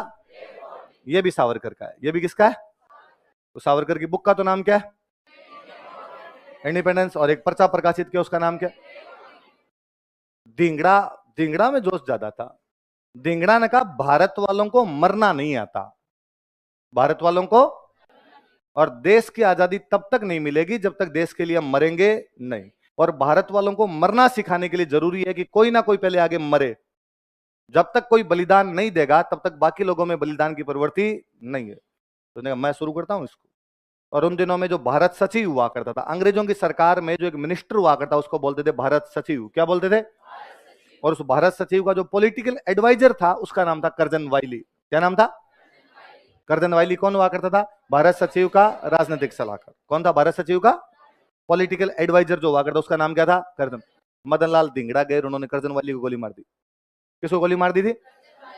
धिंगड़ा को पकड़ा गया। धिंगड़ा को पकड़ के धिंगड़ा को पूछा, धिंगड़ा कहां से आए तुम? तो उनका इंडियन होम रूल सोसाइटी। कहाँ है ये तुम्हारे? ये हमारा पीजी रहा इंडिया हाउस। क्यों मारा इसको? जरूरी था, दो चार धमाके करने जरूरी है इसलिए मार दिया। अरे कौन है तुम्हारा दिमाग कौन लगाता है? तो उनका विनायक दामोदर सावरकर। तो जाओ इंडियन होम रूल सोसाइटी के ऑफिस जाओ। तब तक बाकी सारे तो गायब हो गए थे, सावरकर गिरफ्तार कर लिए गए। कौन गिरफ्तार कर लिए गए थे? सावरकर वहां से गिरफ्तार कर लिए जाते हैं। सावरकर को पकड़ा और सावरकर को पकड़ गया। नाम क्या है? विनायक दामोदर सावरकर। यार इस आदमी का नाम सुना सुना सा लगता है, कौन है? पता चला यार पुराने रिकॉर्ड में भी इसका तो नाम है। कहाँ? सब इंडिया में, नासिक में एक केस चल रहा है और उस केस में इसको काले पानी की सजा है। तो पकड़ो इसको, इंडिया भेजो। कहां पर भेजा जाए? पानी वाले जहाज से इंडिया भेज रहे थे, पेरिस के पास में पानी वाला जहाज हुआ करता था। सावरकर ने उनको कहा कि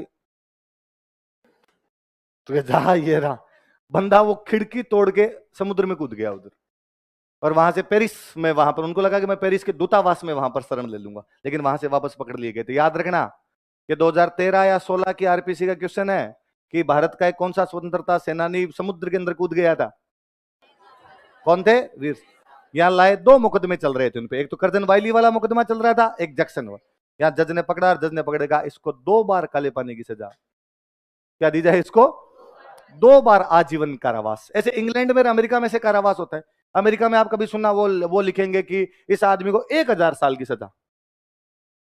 तो आपने लेता 1000 साल की सजा कैसे हो सकती? उनका कहने का मतलब होता है कि अपराध इतना जघन्य है कि 1000 साल भी यदि आदमी जिंदा रहे तो इसको बाहर निकलना नहीं देना। तो वो जघन्यता बताता उसकी है। तो उम्र तो जितनी होगी उतनी होगी आदमी की, उसमें मर जाएगा। और उनका कहने का मतलब है कि इतना जिंदा रहे तब तक तो इसको बाहर निकलने नहीं देने। तो सावरकर के लिए क्या कहा गया कि आपको 2 बार किसकी सजा दी जाए? काले पानी की सजा दी जाए। तो सावरकर 2 मुकदमों में आ गए थे। एक तो नासिक वाले मुकदमे में आ गए थे, एक कौन से में आ गए थे? कर्जन। तो कर्जन वाली को मारने वाला बंदा कौन था? मदन लाल धिंगड़ा। तो इंडियन होम रूल सोसाइटी याद रहेगी। तो इंडियन होम रूल सोसाइटी बनाई किसने थी? श्यामजी कृष्ण वर्मा। कब बनाई थी? 1905। कहां पे बनाई? आपके लंदन। उनके ऑफिस को क्या बोलते थे? India house. उनके अखबार को क्या बोलते थे? Indian sociologist. क्या बोलते थे? Indian sociologist. इंडियन सोशियोलॉजिस्ट कहा करते थे। और उन्होंने किसको जाके मार दिया था? आपके कर्जन वाइली। कौन मार देता है? धिंगड़ा को तो फांसी हो गई। सावरकर को गिरफ्तार करके कहां भेज दिया गया था? भारत। भारत में उनको क्या भेज दिया गया था? कालापन। अच्छा, इसके बाद में आपकी मैडम भिखाजी कामा मैंने बताई उधर। तो मैडम भिखाजी कामा को भारतीय क्रांति की माता कहा जाता है। क्या कहा जाता है? तो कोई पूछे the mother of Indian revolution किसे कहा जाता? तो वो कौन थे? मैडम भिखाजी। बहुत पैसे वाले परिवार से, भयंकर पैसे वाले परिवार से, पारसी थे। पारसी भारत में वैसे ही पैसे वाले थे। दादाभाई नौरोजी की रिश्तेदार थी। तो कई साल तक दादाभाई नौरोजी के सचिव के रूप में काम किया था। बाद में उधर इंडिया हाउस में जाके जुड़ गए थे। जर्मनी का एक शहर है स्टुटगार्ट। जर्मनी का शहर कौन सा है? स्टुटगार्ट नाम का एक शहर है। यहां पर एक सम्मेलन चल रहा था, दूसरा अंतरराष्ट्रीय समाजवादी सम्मेलन। कौन सा चल रहा था? दूसरा अंतरराष्ट्रीय समाजवादी सम्मेलन। और उस अंतरराष्ट्रीय समाजवादी सम्मेलन के अंदर किसी भारतीय ने भाग लिया था। तो वो भाग कौन ले रही थी? आपके मैडम भिखाजी कामा। और वहां पर भारत का झंडा फहराती है। भारत का झंडा विदेश में फहराने वाली कोई महिला थी, या पहला कोई व्यक्ति जो भारत का झंडा विदेश में फहराया था, उनका नाम क्या था? मैडम भिखाजी कामा। कहां पर फहराया था? स्टुटगार्ट। स्टुटगार्ट कहां का शहर है? ये याद रखना। मैंने ये क्वेश्चन आज दिन तक जितनी बार देखा, यूपीएससी का फेवरेट सवाल है। वो सवाल ये देते हैं कि इनमें से गलत कथन बताइए, इस टाइप का कोई स्टेटमेंट होता है, उनमें एक स्टेटमेंट ये होता है कि मैडम भिखाजी कामा ने पेरिस में भारतीय झंडा फहराया था। ना, ये झंडा कहां पे फहराया था? स्टुटगार्ट। कहां पे फहराया था?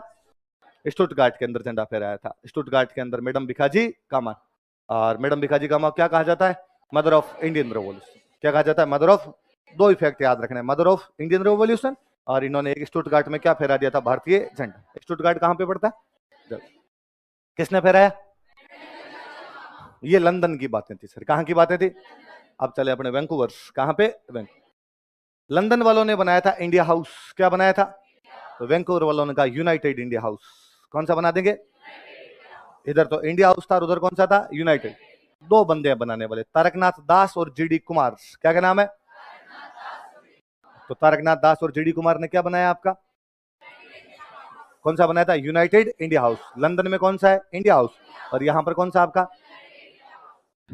एक अखबार निकालते थे तारकनाथ दास, फ्री हिंदुस्तान। कौन सा है भाई? हिंदुस्तान को क्या करवाना है? फ्री। इसलिए अखबार का नाम क्या है? फ्री हिंदुस्तान। इधर आपके जो जीडी कुमार थे, ये एक अखबार निकाला करते थे, स्वदेशी सेवक। कौन सा अखबार निकालते? और एक संगठन बना रखा था, स्वदेशी सेवक ग्रह। संगठन का नाम तो क्या है? स्वदेशी सेवक ग्रह। अखबार का नाम क्या है? स्वदेशी सेवक। किसके काम है ये? जीडी कुमार। उनके साथी कौन है? तारकनाथ दास। तारकनाथ दास का वो अखबार कौन सा है? फ्री हिंदुस्तान। इन दोनों ने मिलकर कौन सा संगठन बनाया? जीडी कुमार ने अकेले ने कौन सा संगठन बनाया? स्वदेशी सेवक ग्रह। और अखबार का नाम क्या है? स्वदेशी। अरे इसमें नहीं लिखा, यहाँ पर एक आदमी और हुआ करते थे, रामनाथ पुरी। कौन थे? और रामनाथ पुरी ने एक अखबार निकाला था, सर्कुलर ए हिंद। कौन सा अखबार निकाला था? तो सर्कुलर ए हिंद किसका समाचार पत्र है? तो तीन समाचार पत्र हुए, तारकनाथ दास का समाचार पत्र फ्री हिंदुस्तान, आपके जीडी कुमार का समाचार पत्र स्वदेशी सेवक, और आपके रामनाथ पुरी का समाचार पत्र सर्कुलर ए हिंद। कौन सा है? सर्कुलर ए हिंद। किसका है? रामनाथ पुरी। और वैंकूवर वाले संगठन का नाम क्या था? United India house. तीन बंदों के नाम याद रखने, कौन कौन है? तारकनाथ दास, जीडी कुमार, रामनाथ पुरी। रामनाथ पुरी का समाचार पत्र, तारकनाथ दास का समाचार पत्र, जीडी कुमार का समाचार पत्र स्वदेशी सेवक। याद रह गया स्वदेशी सेवक ग्रह, तो वैसे ही याद रह जाएगा अपने आप। इसके बाद बातें आ जाओ आपके जो सैन फ्रांसिस्को। कहां पर आ जाओ? लाला हरदयाल जो लंदन के अंदर आपके इंडियन होम रूल सोसाइटी से जुड़े हुए थे, वो यहाँ सैन फ्रांसिस्को में एक संगठन से और जुड़ते हैं। इस संगठन का नाम था युगांतर आश्रम। क्या नाम था? लाला हरदयाल वास्तव में स्टैनफोर्ड यूनिवर्सिटी में प्रोफेसर हुआ करते थे। कौन सी यूनिवर्सिटी में प्रोफेसर थे? स्टैनफोर्ड विश्वविद्यालय था और उसके प्रोफेसर हुआ करते थे। क्या नाम था इनका? लाला हरदयाल। और वहां एक नेता हुआ करते थे, भारतीय जो मजदूर काम किया करते, उनके नेता हुआ करते, उनका नाम था सोहन सिंह भाखना। क्या नाम था? तो सोहन सिंह भाखना, लाला हरदयाल ने मिलकर सैन फ्रांसिस्को में एक संगठन बनाया, उसका नाम क्या था? युगांतर। का सप्ताह में एक दिन मीटिंग करेंगे, जितने भी इंडियंस उनकी मीटिंग की जाएगी और उनको बताएंगे कि हमारे देश का शोषण किस प्रकार से हो रहा है। फिर अपने यहाँ से एक टीम तैयार करेंगे, अपने इंडिया जाएंगे और इंडिया जाके भारत को क्या करवाएंगे? आजाद। और उनको लगता था वहां पे बैठ के कि जब हम यहाँ पर बैठ के कितने दुखी होते हैं कि भारत आजाद है, तो हमारे भारत में रहने वाले साथियों को और कितना दुख होता होगा कि हम कितने गुलाम हैं। तो हमारे साथियों की सहायता करनी चाहिए, भारत माता का कर्ज उतारना चाहिए। इसके लिए अपने को एक अखबार निकालना पड़ेगा। क्या निकालना पड़ेगा?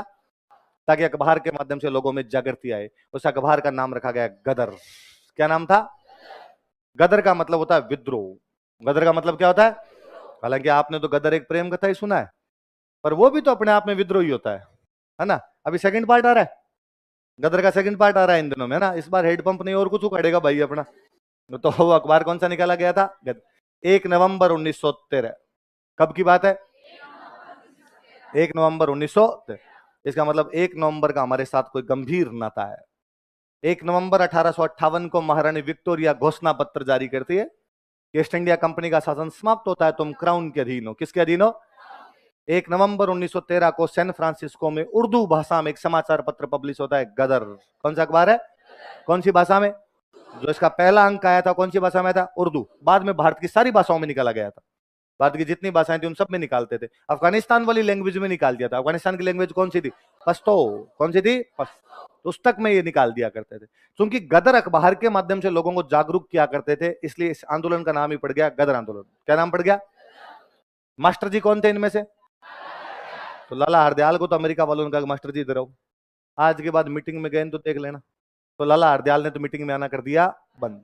सोन सिंह भाखड़ा जी जो बाकी लोग थे इन्होंने कहा अपने चलते हैं, अपने इंडिया चलेंगे और इंडिया में जाके अपने क्या करेंगे वहां पे आंदोलन। तो ये सारे के सारे लोग कहां पर आ गए? इंडिया। ये ज्यादातर पंजाबी थे। ज्यादातर कौन थे? पंजाब। थोड़े बहुत उनमें कुछ लोग बंगाली थे। थोड़े बहुत लोग कौन थे? बंगाल। पंजाबी उस टाइम में खूब रहा करते थे अपने, पंजाबी बंगाली लोग थे। तो ये पंजाबी सारे यहाँ पर पंजाब आए। नेता कौन है इनके? बड़े नेता कौन है? सोन सिंह। यहाँ पे आए, यहाँ पे आके पंजाब में लोगों को कहा, पंजाब में लोगों ने पूछा, भाइयों ने बात क्यों, भाई तुम क्यों आए यहाँ पे? उनका देश को आजाद करवाने। क्या तुम दुखी नहीं हो अंग्रेजों से? उनका ना, तुम्हें किसने कहा हमें दुख है? तो तुम्हें अंग्रेजों के शोषण के तले नहीं रहना पड़ता। उन्होंने कहा मुक्ति मिली है मुश्किल से, भले दिन अब आए हैं, वरना ये पंजाब आनिया भानिया के लूट जाया करता था। कभी जी में आया उधर से कि साहब नादिर शाह का आक्रमण हो गया, आज अहमद शाह अब्दाली का आक्रमण हो गया, आज बाबर आ गया, आज गोरी आ गया, आज गजनवी आ गया। पंजाब में कहा करते थे किसी टाइम में, खादा पीदा लई दा बाकी अहमद शाही दा। जो खा लिया पी लिया वो आपका है, बाकी तो अहमद शाह लूट के ले ही जाएगा। बाकी आपके पास कुछ बचना ही नहीं है, तो खा लो पी लो, उसमें ही ठीक है अपने आप के अंदर। तो कहा इनसे मुक्ति दिलवाने वाले, ये जो इधर वाले उत्तर पश्चिम वाले हैं, इनसे किसी ने मुक्ति दिलाई? ये बापड़े भले गोरे हैं और मुश्किल से नहरे वहरे हुई है सेट, यहाँ पे खेती करने लगे हैं, 2 टाइम का पेट भरने लगे हैं। तुम क्या फालतू फालतू बातें करते हो? इनका कि नहीं तुम जानते नहीं। और अंग्रेजों को देश से उखाड़ना जरूरी है, और हम पूरे भारत में एक साथ क्रांति करेंगे 21 फरवरी 1915 को। कब करेंगे? 21 फरवरी 1915। और हमारे नेता है रास बिहारी बोस। नेता कौन है? क्या नाम है नेता का? रास बिहारी बोस हमारे नेता है। हम पूरे भारत में एक साथ करेंगे क्रांति, और तुम्हें अपना साथ, हमारा साथ देना चाहिए। अरे मुक्ति दिलवाएंगे तुम्हें देश को। साथ तो उन्होंने कितना दिया कितना नहीं दिया जाके पुलिस को जरूर बताएगा। हमारे घर 2 है, अमेरिका से आए हुए ना 3 हमारे हैं। ये 2 जो इधर बैठ के बात कर रहे हैं ये वही है, और ये क्रांति करने वाले हैं 21 फरवरी 1915। और इनका नेता कौन है? रास बिहारी बोस। अंग्रेजों ने सबको पहले ही गिरफ्तार कर लिया था, इसलिए क्रांति विफल हो गई थी। गदर आंदोलन भारत के अंदर आगे सफल नहीं हो। पूरे भारत में योजना थी इनकी। राजस्थान की जिम्मेदारी दी हुई थी गोपाल सिंह खरवा। राजस्थान की जिम्मेदारी किसके पास थी? लेकिन सारे लोग पहले गिरफ्तार कर लिए गए। इनकी क्रांति जो थी वो क्या हो गई थी? विफल। पकड़ लिए गए सारे लोग। 2 लड़कों को फांसी लगाई गई थी, करतार सिंह सराबा और विष्णु पिंगले। कौन कौन 2 बंदे थे? करतार। पंजाब की बात है, पंजाब की राजधानी हुआ करती थी लाहौर। पंजाब की राजधानी कौन सी थी? इसलिए उसको पहला लाहौर षड्यंत्र मुकदमा कहते हैं। क्या कहते हैं इसको? नासिक मुकदमे में किसको फांसी लगाई गई? करकरे। किसको लगाई गई? करकरे। अलीपुर वाले मुकदमे में फांसी किसको लगती है? खुदीराम बोस। किसको लगती है? खुद। और आपके पहले इसमें लाहौर षड्यंत्र मुकदमे में फांसी किसको लगती है? करतार सिंह सराबा और विष्णु पिंगले। किसको लगती है? करतार सिंह। तो सैन फ्रांसिस्को से चला हुआ गदर आंदोलन हमारे भारत में कहां तक पहुंच गया था? पंजाब। और पंजाब में कौन सा मुकदमा चलता है इन पर? पहला लाहौर षड्यंत्र मुकदमा। किस किस को फांसी लगती है? करतार सिंह। आप देखो करतार सिंह सराबा का भी फोटो देखो, यंग 19 साल का लड़का, तेजस्वी आंखों वाला, 19 साल की उम्र में देश की बलिवेदी पर चढ़ गए थे। सोन सिंह भाखड़ा गिरफ्तार किए गए थे। अब विश्वास नहीं करेंगे, सोन सिंह भाखड़ा 1970 तक जिंदा थे। कब तक जिंदा थे? भगत सिंह जिस जेल के अंदर बंद थे उसमें सोन सिंह भाखड़ा थे। और भगत सिंह ने ये सोन सिंह भाखड़ा को अपना पूरा गुरु टाइप का मानते थे। भाई यार सीनियर आदमी है, इनको पता है क्रांतियां कैसे करनी है कैसे नहीं करनी है। सोन सिंह भाखड़ा आजादी के बाद में देश में कई किसान आंदोलनों के नेता बने थे। देश में कई किसान आंदोलन सोन सिंह भाखड़ा ने चलाए थे। लेकिन हम सोन सिंह भाखड़ा को जानते ही नहीं है, सोन सिंह भाखड़ा का नाम तक नहीं जानते। इस आंदोलन के अलावा सोन सिंह भाखड़ा को कहीं नहीं पढ़ते, क्योंकि सोन सिंह भाखड़ा कांग्रेस में नहीं थे। किस में नहीं थे? हिस्ट्री में उन्हीं लोगों के नाम है जिन्होंने कांग्रेस ज्वाइन कर ली थी। History is written by victors. इतिहास विजेताओं के द्वारा लिखा जाता है। विजेता कांग्रेस थी, उनका राज था, तो हिस्ट्री में उनके नाम। यदि इसका उल्टा होता तो हम कांग्रेस वालों को किसी को नहीं जानते। यदि सोन सिंह भाखड़ा इनका है हुआ होता, ये सबके साथ सिद्धांत है, कांग्रेस पे लागू नहीं होता। यदि ये लोग आए होते तो इनके नाम होते, फिर अपने कांग्रेस वालों के नाम। यदि कोई तीसरा पक्ष आया होता तो इनके नाम नहीं होते, उनके नाम होते अपने आप में। इसलिए सोन सिंह भाखड़ा को नहीं जानते हम। पर याद रखना कि सोन सिंह भाखड़ा कौन से मुकदमे से जुड़े हुए थे? पहले लाहौर षड्यंत्र मुकदमे। कौन से मुकदमे से? एक और हुआ करते जिसमें भाई परमानंद। कौन हुआ करते थे? भाई परमानंद। और भाई परमानंद को काले पानी की सजा हुई थी। पहले भाई परमानंद को भी फांसी दी गई थी, लेकिन बाद में इनकी फांसी की सजा को चेंज कर दिया गया था। और फांसी की सजा को चेंज करके किसमें बदल दिया गया था? कालापन। किसमें बदल दिया गया था? काला। तो किस किस को फांसी लगाई गई? करतार सिंह सराबा और विष्णु पिंगले। और किसको काले पानी की सजा दी गई? भाई परमानंद। बड़े नेता कौन थे इनके? सोन सिंह बाखना। और कौन से आश्रम की स्थापना की थी? युगांतर। कहां पर की थी? San Fran. अखबार का नाम क्या था? गदर। कौन सी भाषा में छपता था? उर्दू। लेकिन बाद में सारी भाषाओं में छपने लगे। ये हो गया आपका, और आपके सैन फ्रांसिस्को। तीन हो गए, लंदन हो गया, वैंकूवर हो गया, और आपका सैन फ्रांसिस। अब कौन सा आ गया आपका? अफगान। फर्स्ट वर्ल्ड वॉर शुरू हो चुका था 1914 में। फर्स्ट वर्ल्ड वॉर शुरू हो जाता है। फर्स्ट वर्ल्ड वॉर में जर्मनी और ब्रिटेन एक दूसरे के खिलाफ लड़ रहे थे। कौन कौन एक दूसरे के खिलाफ लड़ रहे थे? जर्मनी और ब्रिटेन, ये एक दूसरे के खिलाफ लड़ रहे थे। हमें लगा कि यार जर्मनी जब इंग्लैंड के खिलाफ है तो क्यों ना अपने जर्मनी से सहयोग मांगा जाए और जर्मनी के सहयोग से अपने भारत को क्या करवाया जाए? आजाद। ऐसा सपने देखने वाले जो बंदे थे उनका नाम था राजा महेंद्र प्रताप। क्या नाम था? और राजा महेंद्र प्रताप यहां से अफगानिस्तान जाते हैं। अफगानिस्तान जाके जर्मनी वालों से बातचीत करते हैं कि जर्मनी वालों आप हमारा सहयोग करो, हम देश को आजाद करवाना चाहते हैं। जर्मनी वालों ने कहा कि पूरा सहयोग। राजा महेंद्र प्रताप तुम संघर्ष करो, हम तुम्हारे। राजा महेंद्र प्रताप अफगानिस्तान में अंतरिम सरकार बना लेते हैं। क्या बना लेते हैं?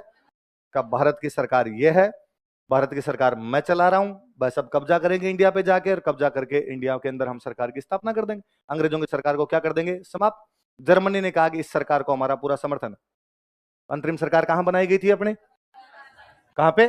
चुनाव से पहले की जो भी कोई गवर्नमेंट होती है इंटरिम गवर्नमेंट होती है। तो इंटरिम गवर्नमेंट कहां बनाई गई हमारी? अफगानिस्तान। किसने बनाई थी? राजा महेंद्र। नाम याद रखना, बड़ा यूं इन दिनों के अंदर वो चर्चाओं के अंदर था। यूपी में चुनाव होने वाले हैं, इसलिए सारी पार्टियां चाहती है कि राजा महेंद्र प्रताप के नाम को भुनाया जाए, क्योंकि राजा महेंद्र प्रताप बाद में हमारे मथुरा से एमपी बनते थे। क्या बनते थे? मथुरा से एमपी बना करते थे। तो थोड़ा नाम ध्यान रखना है इनका। राजा महेंद्र प्रताप ने बाद में अपने वृंदावन में एक कॉलेज बनाया था। कॉलेज का नाम था प्रेम महाविद्यालय। क्या नाम था? प्रेम आप जो समझ रहे हो वो नहीं, उस नाम वाला ही प्रेम है खाली। तो वृंदावन में कौन से महाविद्यालय की स्थापना की थी? ये वैसे ही है जैसे कभी नहीं लगता आपको कि तिब्बत का एक बंदा हमारे पास बैठा हुआ, दलाई लामा। क्या बैठे हुए? दलाई लामा हिमाचल प्रदेश में एक जगह पड़ती है धर्मशाला। कौन सी जगह है? वहां पर तिब्बत वाले हर साल अपनी सरकार बनाते हैं, हर 5 साल में अपनी सरकार बनाते हैं, और कहते हैं तिब्बत की सरकार ये है, आज नहीं तो कल तिब्बत पर हम कब्जा करेंगे, कब्जा करेंगे जब जाके शासन संभाल लेंगे। पर कब्जा हो नहीं पा रहा तो शासन संभाल नहीं पा रहे। वैसे वैसे हमारे लोगों ने अफगानिस्तान में गवर्नमेंट बनाई थी। कहां पर गवर्नमेंट बनाई थी? अफगानिस्तान में गवर्नमेंट किसने बनाई थी? राजा महेंद्र। याद रखिएगा बात, किसके सहयोग से? जर्मनी। किसके सहयोग से? जर्मनी। अच्छा, दो बंदे थे, एक बंदे का नाम है मौलवी उबैदुल्लाह सिंधी। क्या नाम है? एक बंदे का नाम है महमूद हसन। दो बंदे बोलो देखिए कौन कौन है? मौलवी उबैदुल्लाह सिंधी, और दूसरे बंदे का नाम क्या है? महमूद। मौलवी अहमदुल्लाह सिंधी ने वहां से आपके अफगानिस्तान से एक कागज था, उस कागज पे कुछ लिखा, एक बंदे को दिया, और कहा जाके पंजाब में एक बंदा बैठा है महमूद हसन। कौन बैठा है? इसको जाके दे के आ जाओ। एक कागज पे कुछ लिखा, किसने लिखा? मौलवी उबैदुल्लाह सिंधी। किसको दे के आना है? महमूद हसन। और उसको कहा कि ध्यान रखना पुलिस को पता नहीं चल जाए, क्रांति है इसमें, क्रांति। उसने कहा ठीक है साहब, नहीं पता चलने दूंगा। अब वो जेब के अंदर यूं हाथ डाल के ऊपर से चलेगी, पुलिस नहीं देख ले। जो कोई आदमी देखे उस पर डाउट लगे, उसको लगे इसको नहीं पता चल जाए। फिर उसके दिमाग में और ख्याल आए, और लगा यार पुलिस को पता चल गया तो क्या हो जाएगा, पुलिस मेरे को पकड़ लेगी। ये सोचता सोचता वो खुद ही पुलिस के पास चला गया।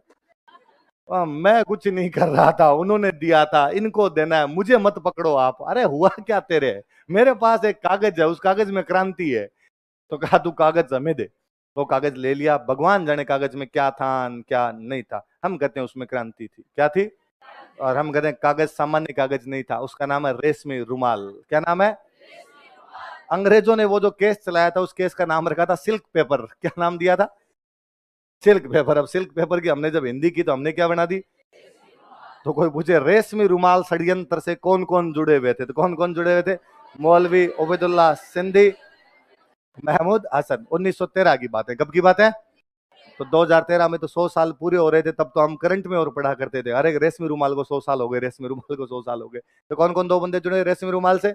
मौलवी उबैदुल्लाह सिंधी। और यदि वो कागज पुलिस के साथ नहीं जाता तो भारत आजाद कब हो सकता था? 1900। क्योंकि उस कागज में क्या थी? कागज नॉर्मल कागज नहीं था, रेशमी था। कैसा था हमारा? रेस। कौन कौन दो बंदे हैं? मौलवी अबुदुल्ला सिंधी और महमूद। ये सारी गतिविधियां कहाँ चला रहे हैं वो लोग? अफगानिस्तान। कहाँ पे? अफगानिस्तान। तो अफगानिस्तान में एक तो अंतरिम सरकार बन रही है, वो तो कौन बना रहे हैं? राजा महेंद्र प्रताप। एक रेशमी रुमाल में षड्यंत्र रचा जा रहा है, वो कौन कौन रच रहा है? उबैदुल्ला सिंधी और महमूद हसन। ये पहला चरण समाप्त होता आपका। पहला चरण 3 जगह इंडिया में, वापस फटाफट बोलो देखे। पहले चरण में कहाँ कहाँ आपके? महाराष्ट्र में, बंगाल में और पंजाब। महाराष्ट्र में सबसे पहले कौन आपका? वासुदेव बलवंत फड़के। कौन सा केंद्र? बॉम्बे। कौन सी जनजाति? रामोसी। उद्देश्य क्या? हिंदू राज्य की स्थापना। पकड़ लिया गया तो आगे किसने बढ़ाया? दौलताराव। चापेकर बंधुओं के नाम बताओ? दामोदर और बालकृष्ण। प्लेग अधिकारियों को मारते हैं, रेंड और आयरेस्ट। कौन से अखबार में पढ़ के केस? तिलक को 18 महीने की और चापेकर बंधुओं को। हाँ। विनायक दामोदर सावरकर ने क्या बनाया आपका? मित्र मेला। कब बनाया? 1899। नाम चेंज कब किया गया? 1904। क्या किया गया? अभिनव। उसका जो लोगो था वो क्या था? विजय स्तंभ। क्या था? विजय स्तंभ। और ये जो इसके संगठन के बंदे थे, अनंत लक्ष्मण करकरे, जाके किसको मार देते हैं? जैक्सन। कहाँ का जज था? नासिक। उसको तो क्या दे दी गई? फांसी। और सावरकर को क्या हुआ? कालापन। उसके बाद आपके बंगाल में एक संगठन था, अनुशीलन समिति। इसका एक बंदा पेरिस गया था, हेमचंद्र कानून को, और वहां से बम बनाना सीख गया। किससे? कहाँ पे फैक्ट्री लगाई? माणिक तल्ला। 2 लड़कों को भेजा गया बम बनाने के लिए, फेंकने। प्रफुल्ल चाकी और खुदीराम बोस। किसको मारने के लिए गए थे? किंग्सफोर्ड। गलती से कौन मर गई? कैनेडी महिलाएं। पुलिस से बचने के लिए सुसाइड कौन कर लेता है? प्रफुल्ल चाकी। और फांसी किसको लगा दी गई? कहाँ पे छापा मारा गया? माणिक तल्ला। कितने क्रांतिकारी गिरफ्तार है? 34। इन पे कौन सा मुकदमा चला? अलीपुर षड्यंत्र मुकदमा। सरकारी गवाह कौन बन गया? नरेंद्र गोसाई। सबूतों के अभाव में कौन छोड़ दिए गए? अरविंद घोष। कहाँ पे चले गए? पांडिचेरी। वहां पर क्या बन गए? 2 किताबें कौन कौन सी लिखी? सावित्री और लाइफ डिवाइड। बारिंदर घोष ने कौन सी लिखी? भवानी मंदिर। बागा जतीन पुलिस मुठभेड़ में शहीद हो गए। कौन सी जगह पे हुए थे? बालासोर। कौन शहीद हुए? बागाजत। पंजाब में 2 नेता थे, कौन कौन थे? लाला लाजपत राय, अजीत सिंह। लाला लाजपत राय ने एक संगठन बनाया था, सॉरी अजीत सिंह जी ने, अंजुमन ए मोहब्बत ए वतन। क्या नाम था? अंजुम। और एक अखबार निकाला करते थे, भारत माता। कौन सा था? भारत माता। लंदन के अंदर गए, लंदन में कौन थे? श्यामजी कृष्ण वर्मा। संगठन कौन सा बनाया? Indian home rule society. कब बनाया? 1905। इसके ऑफिस का नाम क्या था इनके? India house. अखबार कौन सा निकालते थे? Indian sociologist. कौन सा था? इंडियन। 1907 में 57 की क्रांति की क्या मनाई गई? स्वर्ण जयंती। सावरकर ने बुक कौन सी लिखी? Indian war of independence. एक पर्चा कौन सा निकाला? Grave warning. कौन सा बंदा जाए गोली मारता है? मदन लाल धिंगड़ा। क्या नाम था? किसको गोली मार के आता है? करजन वाइली। किसको गोली मारता है? धिंगड़ा को क्या लगा दी गई? फांसी। सावरकर को गिरफ्तार करके कहां भेज दिया गया था? इंडिया भेजा। इंडिया से कहां भेज दिया गया उसको? कालापानी। कहां भेज दिया गया था? कालापानी भेज दिया। मैडम भिखाजी कामा कहां पर झंडा लहराती है? स्टुटगार्ट। और उन्हें भारतीय क्रांति क्या कहा जाता है? माता। यूनाइटेड इंडिया हाउस कहां पर बनाया गया आपका? वैंकूवर। कहां पे बनाया गया? वैंकूवर। तारकनाथ दास ने एक समाचार पत्र निकाला था, फ्री हिंदुस्तान। जीडी कुमार का एक अखबार था, स्वदेशी सेवक। रामनाथ पुरी का एक अखबार था, सर्कुलर ए हिंद। कौन सा था? किसका था? रामनाथ पुरी का। क्या नाम था उसका? सर्कुलर ए हिंद नाम का वाकर। सैन फ्रांसिस्को में कौन कौन 2 आदमी है आपके? सोन सिंह बाखड़ा और लाला हरदयाल। लाला हरदयाल कौन सी यूनिवर्सिटी के प्रोफेसर है? स्टैनफोर्ड। और इन्होंने क्या बनाया आपके? युगांतर आश्रम। युगांतर आश्रम वाला अखबार कौन सा निकाला? गदर। कब निकाला गया? 1 नवंबर 1913। कौन सी भाषा के अंदर? उर्दू। इंडिया में आगे कब क्रांति करना चाहते थे? 21 फरवरी 1915। नेता कौन थे? रास बिहारी बोस। अंग्रेजों को पता चल गया। कौन सा मुकदमा चला था इन पे? पहला लाहौर षड्यंत्र मुकदमा। 2 बंदों को फांसी की सजा हुई थी, करतार सिंह सराबा और विष्णु पिंगले। कौन कौन थे? करतार सिंह सराबा। एक बंदे को काले पानी दिया गया था, भाई परमानंद। किसको दिया गया था? परमानंद चोइल नहीं, परमानंद चोइल चित्रकार है, भैंसों का चितेरा। तूने गलत लिख लिया, ध्यान रखना तू। हाँ, परमानंद चोइल। तू 2 बार परमानंद चोइल बोल गया। परमानंद चोइल ने भैंसों के चित्र बनाए थे। किसके? भैंसों। जोर जोर से बोला परमानंद चोइल। भाई परमानंद है ना। अब कौन सा चरण है? और अफगानिस्तान में वो अंतरिम सरकार किसने बनाई? राजा महेंद्र प्रताप। और रेशमी रुमाल में कौन कौन थे? मौलवी उबैदुल्ला सिंधी और महमूद हसन। अब कौन सा चरण आ गया आपका? एक संगठन बनाया गया था, एचआरए। कौन सा संगठन बनाया गया? एचआरए। एचआरए का नाम क्या था? Hindustan Republican association. क्या नाम था? हिंदुस्तान रिपब्लिकन। 1924 में कानपुर में बनाया गया था। 1924 में कहां पर बनाया गया था? क्या नाम था संगठन का? Hindustan Republican association. कब बनाया गया? 1924। कहां पे बनाया गया? कानपुर। उसमें बड़ा गड्ढ हुआ करता था क्रांतिकारियों का, तो कानपुर में बैठ के बनाया। और भारत के उस समय के सबसे बड़े क्रांतिकारी थे सचिंदर सान्याल। क्या नाम था? बहुत शानदार बुक लिखी सचिंदर सान्याल ने, बंदी जीवन। कौन सी बुक लिखी थी? कहते क्रांतिकारियों की बाइबिल थी। उस समय कहा करते थे यदि किसी को क्रांतिकारी बनना है तो उसे कौन सी किताब पढ़नी पड़ेगी? बंदी जीवन। बंदी जीवन किसकी किताब थी? सचिंदर सान्याल। किसकी किताब थी? अच्छा, किताब की बात है तो मैं एक बुक और बताता हूं। इनके साथ एक क्रांतिकारी और हुआ करते थे, भगवती चरण वोहरा। कौन हुआ करते थे? भगवती चरण वोहरा। उस समय जब ये लड़के कानपुर में एक संगठन बना रहे थे, संगठन का नाम क्या है इनका?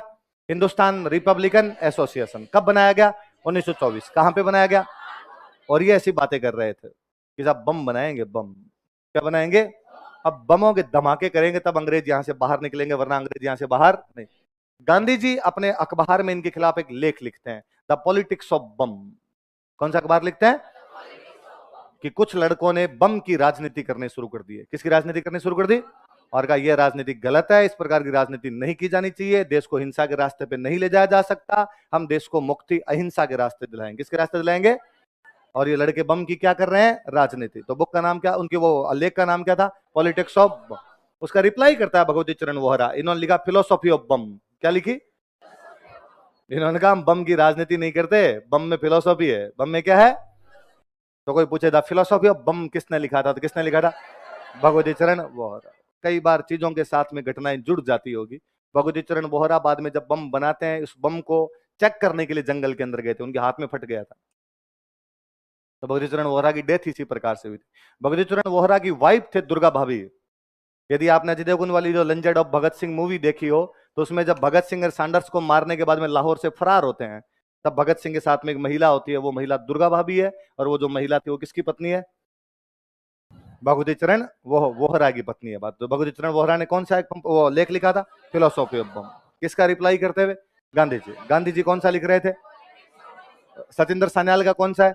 बंदी जी। कौन से संगठन के लोग है? Hindustan Republican association. कब बनाया गया?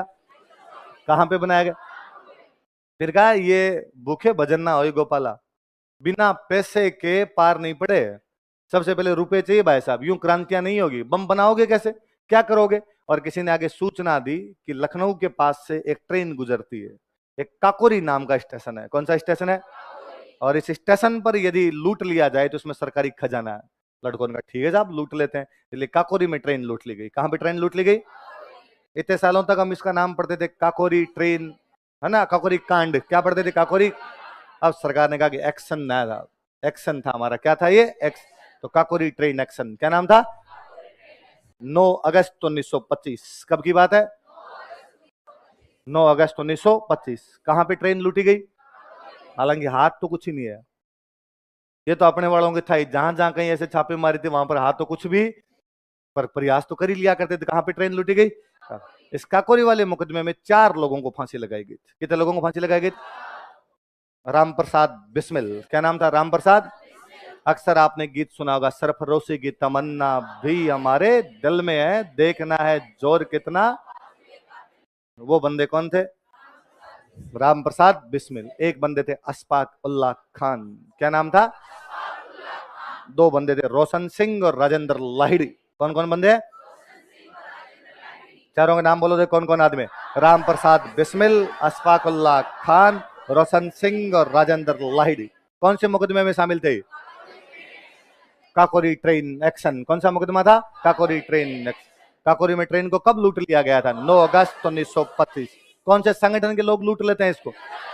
HRA, Hindustan Republican association. 4 क्रांतिकारी फांसी पर लटकाए गए थे, राम प्रसाद बिस्मिल, अशफाक उल्लाह खान, रोशन सिंह और राजेंद्र लाहिड़ी। ट्रिपल आर और अशफाक उल्लाह खान। ट्रिपल आर और अशफाक उल्लाह, राम प्रसाद बिस्मिल, रोशन सिंह, राजेंद्र लाहिड़ी, अशफाक उल्लाह। याद रहेंगे? तो ट्रिपल आर कौन कौन है आपके? राम प्रसाद बिस्मिल, रोशन सिंह, राजेंद्र लाहिड़ी, अशफाक उल्लाह खान। कौन से मुकदमे में? Kakori train action. Kakori train action कब लिया गया था? 9 अगस्त 1925। सारे के सारे लोग गिरफ्तार कर लिए गए थे। ये 4 फांसी लगाए गए थे, सारे लोग गिरफ्तार कर लिए गए थे, केवल एक बंदा बाहर था, चंद्रशेखर आजाद। कौन बंदा बाहर था? वो बंदा 4 साल बाद कुछ नए साथियों को लेकर एक नया संगठन बनाता है, HSRA। क्या बनाता है? पहले वाले का नाम था HRA, इस बार एक नया शब्द जोड़ दिया गया था, एस जोड़ दिया गया। क्या जोड़ दिया गया? और इसका नाम बदल कर दिया गया हिंदुस्तान सोशलिस्ट रिपब्लिकन एसोसिएशन। क्या नाम कर दिया गया? Hindustan socialist Republican. 1928 में दिल्ली में एक जगह पड़ती है फिरोज शाह कोटला। कौन सी जगह? ये इसमें जो सोशलिस्ट नाम जोड़ा जा रहा था, इसके पीछे लड़के का दिमाग काम कर रहा था। उस लड़के का नाम था भगत सिंह। क्या नाम था? भगत सिंह का ऐसा मानना था कि हमारे संगठन का नाम HRA ठीक है, लेकिन क्या हम देश को केवल राजनीतिक आजादी दिलाना चाहते हैं? क्या हमारा कर्तव्य केवल इतना है कि देश को अंग्रेजों से मुक्ति मिले? क्या हम चाहते हैं कि भूरे लोग देश से चले जाएं या गोरे लोग देश से चले जाएं और काले लोगों का राज आ जाए? क्या इससे फर्क पड़ेगा कि गोरे लोगों का देश में राज है? क्या इससे फर्क पड़ जाएगा कि गोरे जाएंगे और कुछ गोरे और कुछ काले मिलकर शासन चलाएंगे? क्या इससे फर्क पड़ेगा कि सारे गोरे चले जाएंगे और केवल काले लोग मिलकर शासन चलाएंगे? नहीं। अब ये असर तब पड़ेगा, ये प्रभाव तब दिखेगा जब मनुष्य से मनुष्य का जो शोषण है वो समाप्त हो जाएगा। हमें समाजवाद लाना पड़ेगा। क्या लाना पड़ेगा? इसलिए संगठन के नाम में झलकना चाहिए कि हमारा उद्देश्य केवल राजनीतिक आजादी नहीं है, हम सामाजिक और आर्थिक आजादी भी चाहते हैं। क्या चाहते हैं हम? संपूर्ण क्रांति चाहिए हमें। कौन सी क्रांति चाहिए? टोटल रिवॉल्यूशन, संपूर्ण क्रांति, जिसमें राजनीतिक आजादी हो, जिसमें सोशल आजादी हो, जिसमें इकोनॉमिक आजादी हो। मनुष्य से मनुष्य के साथ का भेदभाव समाप्त हो, अमीरी गरीबी के बीच की खाई को समाप्त किया जाए, आपस में सामाजिक भेदभाव समाप्त किया जाए, हमारा खुद का राज हो। उस दिन वाकई हम देश को आजादी दिला पाएंगे। इसलिए संगठन के नाम में सोशलिस्ट जोड़ दिया जाए। क्या जोड़ दिया जाए? इसलिए संगठन का नाम क्या कर दिया गया? Hindustan socialist Republican. हम तब तक हिंसा नहीं करेंगे जब तक अंग्रेजों के द्वारा हिंसा नहीं की जाएगी। हम तब तक खामोश रहेंगे जब तक अंग्रेज कुछ नहीं करते। लेकिन हम हमारे देश के युवाओं को जागरूक करेंगे, हमारे देश के युवाओं को जाकर बताएंगे कि हमारा उद्देश्य क्या है। जब तक युवा खड़े नहीं होंगे तब तक देश को आजादी नहीं दिलाई जाएगी। और हम हिंसा का प्रयोग नहीं करेंगे। हिंसा का प्रयोग अंतिम विकल्प, हम इस बात को जानते हैं। लेकिन देश को जागरूक करना पड़ेगा, किसानों मजदूरों तक जाना पड़ेगा। जब तक देश का एक एक आदमी क्रांति में शामिल नहीं होगा तब तक क्रांति सफल नहीं होगी। कुछ पढ़े लिखे लोग जेब के अंदर गुलाब लटका के यदि किसी सम्मेलन के अंदर बैठ के बातें कर लेते हैं, उसे देश को आजादी नहीं मिलती है। तो क्या किया जाए? तो साहब युवाओं को जगाया जाए। ये युवाओं को जगाने की बातें कर रहे थे, ये सब कर ही रहे थे कि अब हम हिंसा का प्रयोग इस प्रकार से नहीं करेंगे। इतने में देश के अंदर एक दुर्भाग्यशाली घटना घटित होती है। साइमन कमीशन का विरोध करते हुए लाला लाजपत राय को पुलिस की लाठियों का शिकार होकर मार दिया जाता है। ये क्रांतिकारी लाला लाजपत राय को पसंद ही नहीं किया करते थे। लाला लाजपत राय थोड़े हिंदुत्ववादी टाइप के नेता बन गए थे। इवन लाला लाजपत राय ने जब एक बार थोड़े हिंदुत्ववादी बयान ज्यादा दिए थे तो भगत सिंह बहुत पढ़े लिखे व्यक्ति थे। भगत सिंह ने रॉबर्ट ब्राउनिंग की कविता थी द लॉस्ट लीडर, हमारा खो चुका नेता, द लॉस्ट लीडर नाम की कविता थी। उस कविता की पंक्तियां एक पेज पर लिखी और उस पेज को लाहौर की सड़कों पर चिपकाया गया था कि लाला लाजपत राय जैसे नेता को हम नेता नहीं मानते हमारा। और लाला लाजपत राय से कैसे कर सकते हैं? इस प्रकार के बयान नहीं दे सकते। इस बयान की हम इनकी खिलाफत करते हैं, हम इनकी आलोचना करते हैं इसकी। लेकिन उन्हीं लाला लाजपत राय को जब सरेआम सड़क पर लंबा कर दिया गया लाहौर में, उन क्रांतिकारियों का जीव सबसे पहले पिघला। उनको लगा कि नहीं, टेढ़ा है पर हमारा नेता था, ऐसे आप हमारे नेता को इस प्रकार कैसे कर सकते हो? पर पता लगाओ कौन था वो आदमी जिसने हमारे लाला जी की इस प्रकार लाठियों से कूट कूट के हत्या कर दी। पता चला उस आदमी का नाम था स्कॉट। क्या नाम था? स्कॉट नाम का एक आदमी, और स्कॉट ने मार दिया। लाहौर के अंदर पूरा एक घर किराए पे लिया गया। क्रांतिकारियों ने स्कीम बनाई कि साहब पता लगाया जाए स्कॉट कब बाहर आता है, कब निकलता है यहां से। पता चला साहब स्कॉट इतने बजे आता है, इतने बजे जाता है, मोटरसाइकिल पे बैठ के आता है, हेट लगा के आता है, सब कुछ पता लगाया गया। दो क्रांतिकारियों को डेली रेकी करने के लिए वहां पर खड़ा किया जाता था कि तुम जाओगे और डेली इस बात का पता लगाओगे। फिर एंड टाइम पर कहा कि आज इसको मारने के लिए जाएंगे। 3 लोग मारने के लिए जाएंगे, राजगुरु, भगत सिंह और चंद्रशेखर आजाद। कौन कौन जाएंगे? राजगुरु, भगत सिंह और चंद्रशेखर। यदि हम पकड़ लिए जाते हैं तो संगठन को पीछे से चलाएगा सुखदेव। संगठन को कौन चलाएंगे? और यदि हम हमारे कार्य में सफल होते हैं तो वेल एंड गुड, हम वापस आ ही जाएंगे अपने आप को। कैसे मारोगे? तो कहा जब वहां पर अपने दो जो बंदे खड़े हुए, शिव वर्मा खड़ा था, तो शिव वर्मा और जयदेव कपूर जो है वो अपने को बताएंगे। जैसे वो बंदा वहां से निकलेगा वो कहेंगे कि यही है, क्योंकि इन्होंने उसका देखा हुआ। और जब उसकी बीचों बीच रोड पे उसकी गाड़ी आएगी तो राजगुरु आगे जाके पहली गोली मार देगा। राजगुरु गोली मारेगा तो नीचे गिर जाएगा। बाद भगत सिंह के पास पूरी मैगजीन है, सारी की सारी गोलियां मारनी है, बचना नहीं चाहिए किसी भी हालत के अंदर। चंद्रशेखर आजाद ने कहा मैं ध्यान रखूंगा कोई दूसरा फायरिंग ना करे। ठीक, उस दिन किस्मत काम कर रही थी स्कॉट की, शायद बैरूंजी धोखे हुए थे उसके, स्कॉट आया ही नहीं। उस दिन स्कॉट वाली बाइक लेके आया था सैंडर्स। कौन आया था? सैंडर्स निकला, उधर वो दोनों खड़े थे, उन्होंने कहा कि वही है। राजगुरु गया बीच में, राजगुरु मराठी आदमी था, उसका दिमाग सटका हुआ ही रहता था। राजगुरु गए और राजगुरु ने जाते ही सबसे पहले गोली मारी, वो बेचारे नीचे गिरा, सैंडर्स नीचे गिरा, सैंडर्स के नीचे गिरते भगत सिंह ने पूरी मैगजीन ही उतार दी उसके अंदर।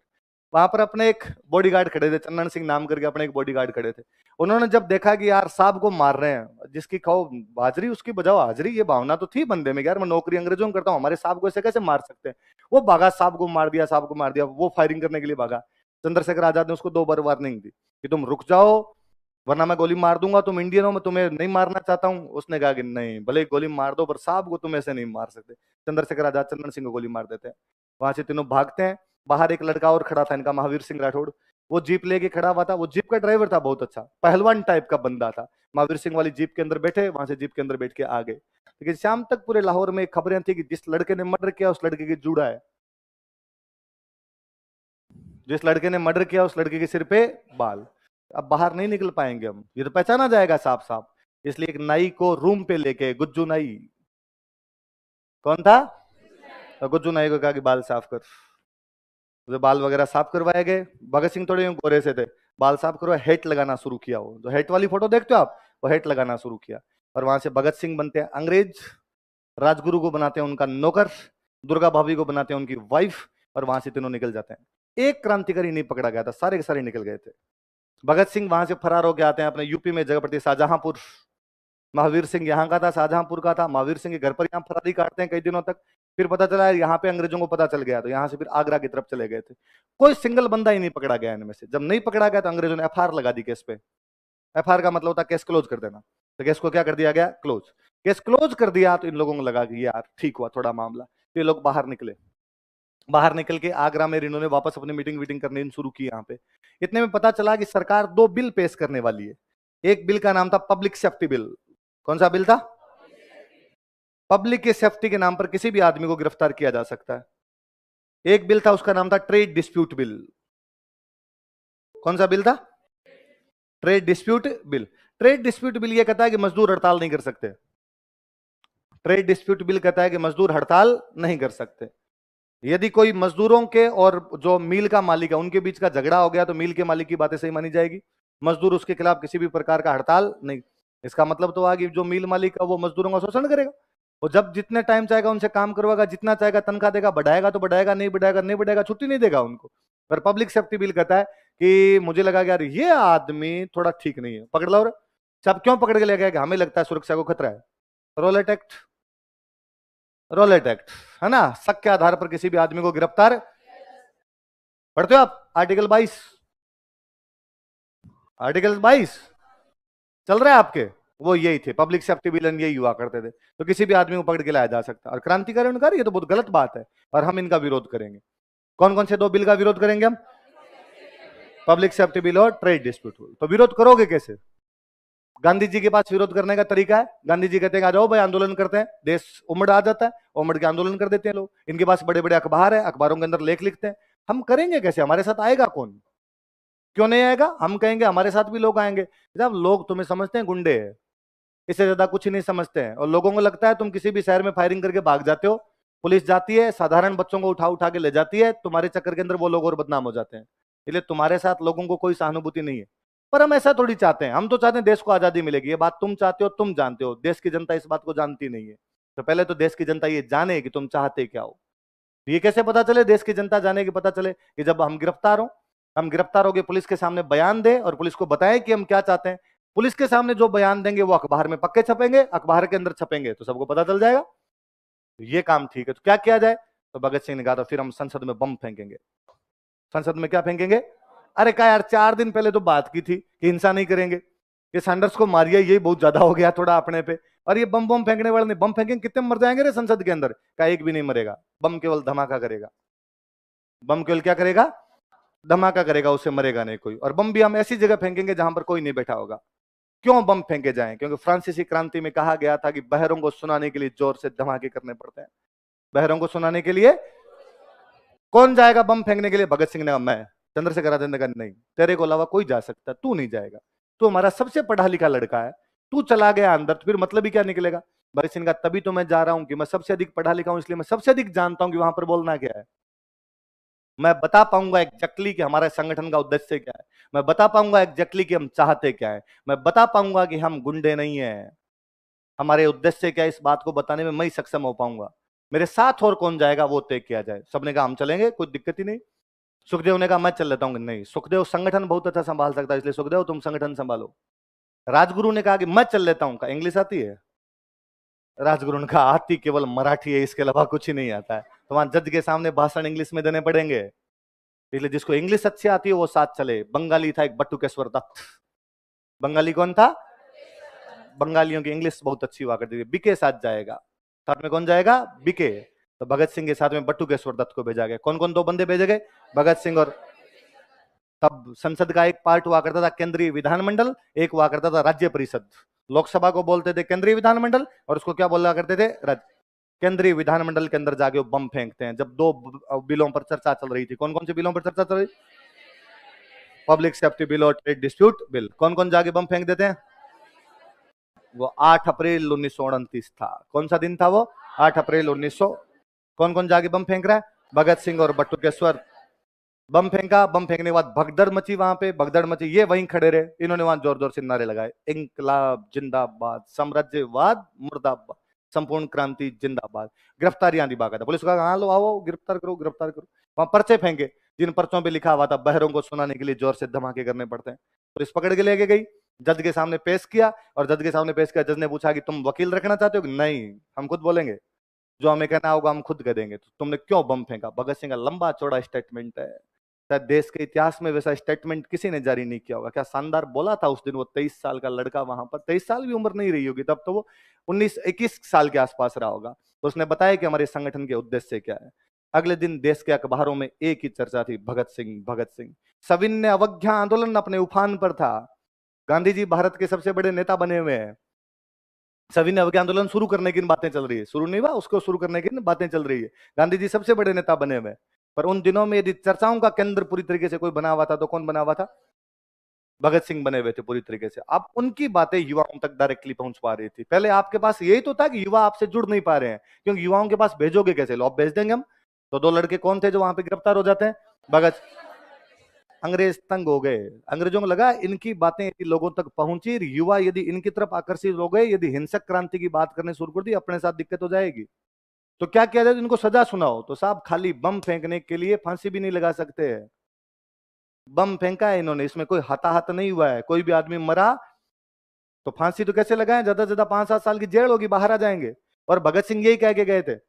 भगत सिंह को चंद्रशेखर आजाद ने कहा था कि तेरा सैंडर्स वाले केस में नाम है, तेरे को फांसी लगा देंगे। तो उसने कहा सैंडर्स वाला केस तो बंद हो गया, इसके अंदर 5-7 साल की सजा होगी। 21 साल का हूं, 28 में बाहर आ जाऊंगा, तब तक तुम संभाल लेना, कोई दिक्कत ही नहीं है, तब तक मैं मेरा काम तो एकदम सेटल डाउन करके आऊंगा वहां पे। तो ठीक है। अब अंग्रेजों ने कहा कि इस लड़के का नाम उस केस में है, सैंडर्स वाले केस में है।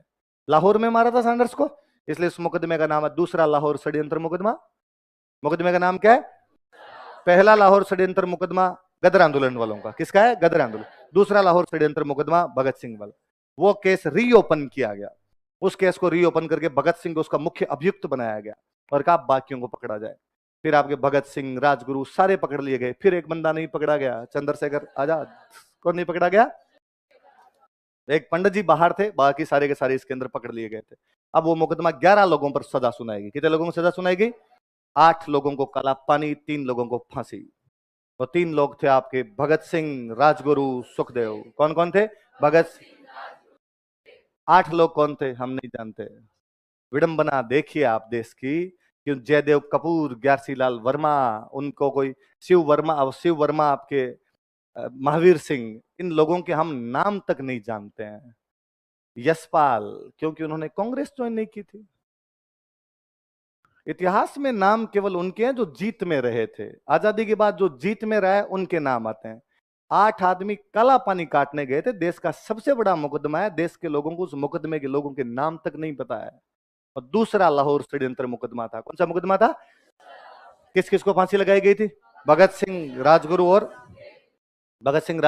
सुखदेव।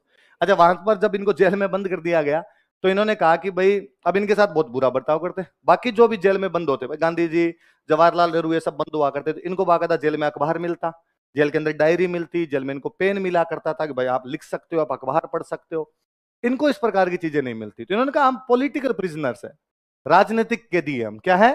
राजनीतिक। ना नहीं नहीं तुम मर्डर करके आए। तो मर्डर तो प्रूव होगा तब जब पता चलेगा हमने मर्डर किया। जब तक ट्रायल चल रहा है तब तक आप हमें ये क्यों मानते हो कि हमने मर्डर किया? तब तक हमें राजनीतिक कैदियों की तरह अखबार दिया जाए, हमें भी डायरियां दी जाए, हमें किताबें दी जाए पढ़ने के लिए, हमें पेन दिए जाए। और यदि आप ऐसा नहीं करोगे तो हम भूख हड़ताल करेंगे। और भूख हड़ताल पर एक लड़का बैठ जाता, जतिन दास। कौन था?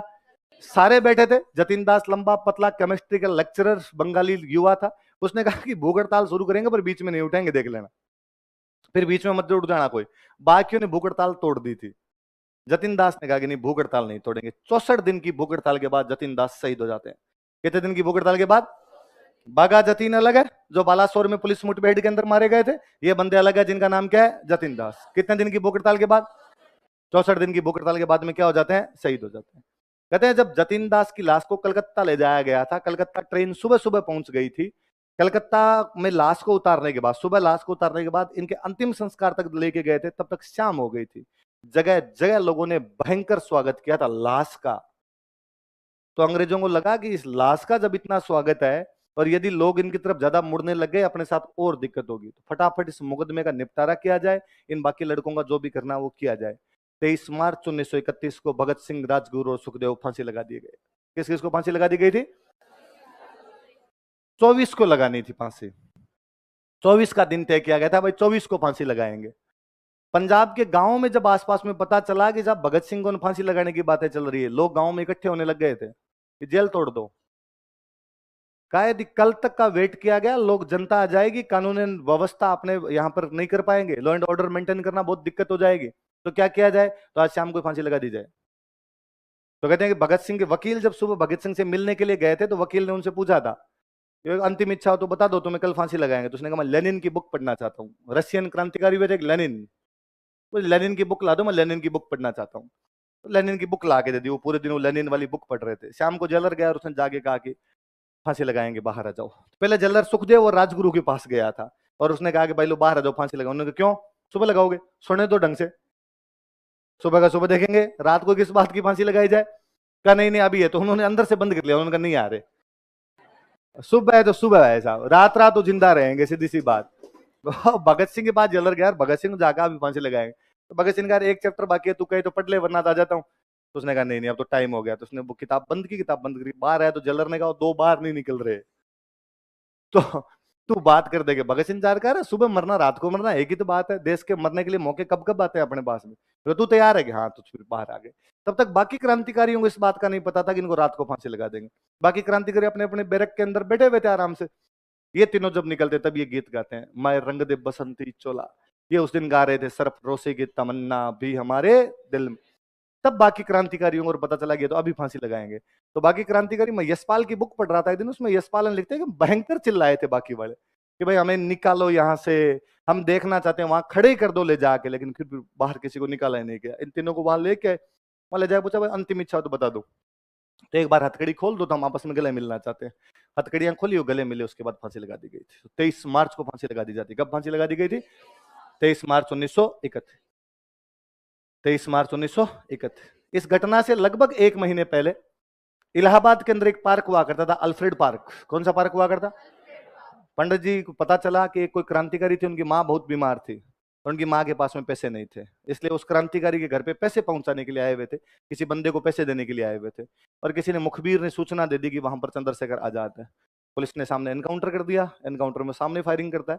उस बंदे के पास एक ही गोली बची थी। उस बंदे को ये लगता था कि मैं पकड़ा नहीं गया तो अभी पकड़ा तो नहीं जाऊंगा इनसे। एचआरए वाले मामले में भी मैं इनके हाथ नहीं आया था, इस मामले में भी मैं इनके हाथ नहीं है। मैं आजाद था, आजाद हूं। वो खुद ही खुद की गोली मार लेते हैं, ऐसे ही सुनते हम। तो पुलिस एनकाउंटर के अंदर कौन सी जगह पर? इलाहाबाद। कौन से पार्क में? इन वाली घटना से लगभग एक महीने पहले, 27 फरवरी 1931। कब की बात है? 27 फरवरी 1900। भगत सिंह ने दो संगठन बनाए थे। एक संगठन का नाम था नौजवान भारत सभा। क्या नाम था? और एक संगठन का नाम था लाहौर छात्र संघ। क्या नाम था? यदि आप अजय देवगन वाली लेजेंड ऑफ भगत सिंह देखेंगे तो उसके अंदर एक सीन है जिसमें भगत, जो गांधी जी है, वो ट्रेन से बाहर निकल रहे हैं। इधर स्टेशन का नाम लिखा हुआ है कराची, क्या लिखा हुआ है? इधर कुछ लड़के खड़े हैं और लड़के जोर जोर से कह रहे हैं महात्मा गांधी मुर्दाबाद, Mahatma Gandhi go back, Mahatma Gandhi go back, Bhagat Singh जिंदाबाद। वो लड़के नौजवान भारत सभा के सदस्य हैं। किसके सदस्य हैं? वो 29 मार्च 1931 है जब गांधी जी कराची अधिवेशन में भाग लेने के लिए कराची पहुंचे हैं। नौजवान भारत सभा के सदस्य इस बात से गांधी जी से नाराज हैं कि भगत सिंह को क्या लगा दी गई? फांसी। तो भगत सिंह के संगठन का नाम क्या था? नौजवान भारत सभा। एक और संगठन कौन सा था? भगत सिंह ने एक बुक लिखी थी, why I am an atheist, मैं नास्तिक क्यों हूं। कौन सी बुक लिखी थी? मैं नास्तिक क्यों, why I am an atheist. बहुत पतली सी बुक है, आप कभी लाके पढ़ना। भारत देश का दुर्भाग्य है कि हम केवल भगत सिंह के बारे में बात करते हैं, हमसे भगत सिंह की 70 पन्नों की किताब नहीं पढ़ी जाती। क्या नाम है बुक का उनके, बताओ देखे? Why I am an atheist. क्या नाम है? Why I am an atheist. इसलिए 15 अगस्त वाले दिन स्टेटस चेंज करने से या भगत सिंह की डीपी लगाने से नहीं, कम से कम उस बंदे के विचार तो जाने जाए। और अपने विचार उसने कौन सी बुक के अंदर लिखे थे? Why I am an atheist. नास्तिक बन गए थे। क्या बन गए थे? ना। अरे मैं नाम बोल रहा हूँ, सुरेंद्र सिंह नाम करके एक सरदार जी और जेल के अंदर हुआ करते, सीनियर थे। शाम को सारे जो कैदी हुआ करते थे प्रार्थना में भाग लिया करते।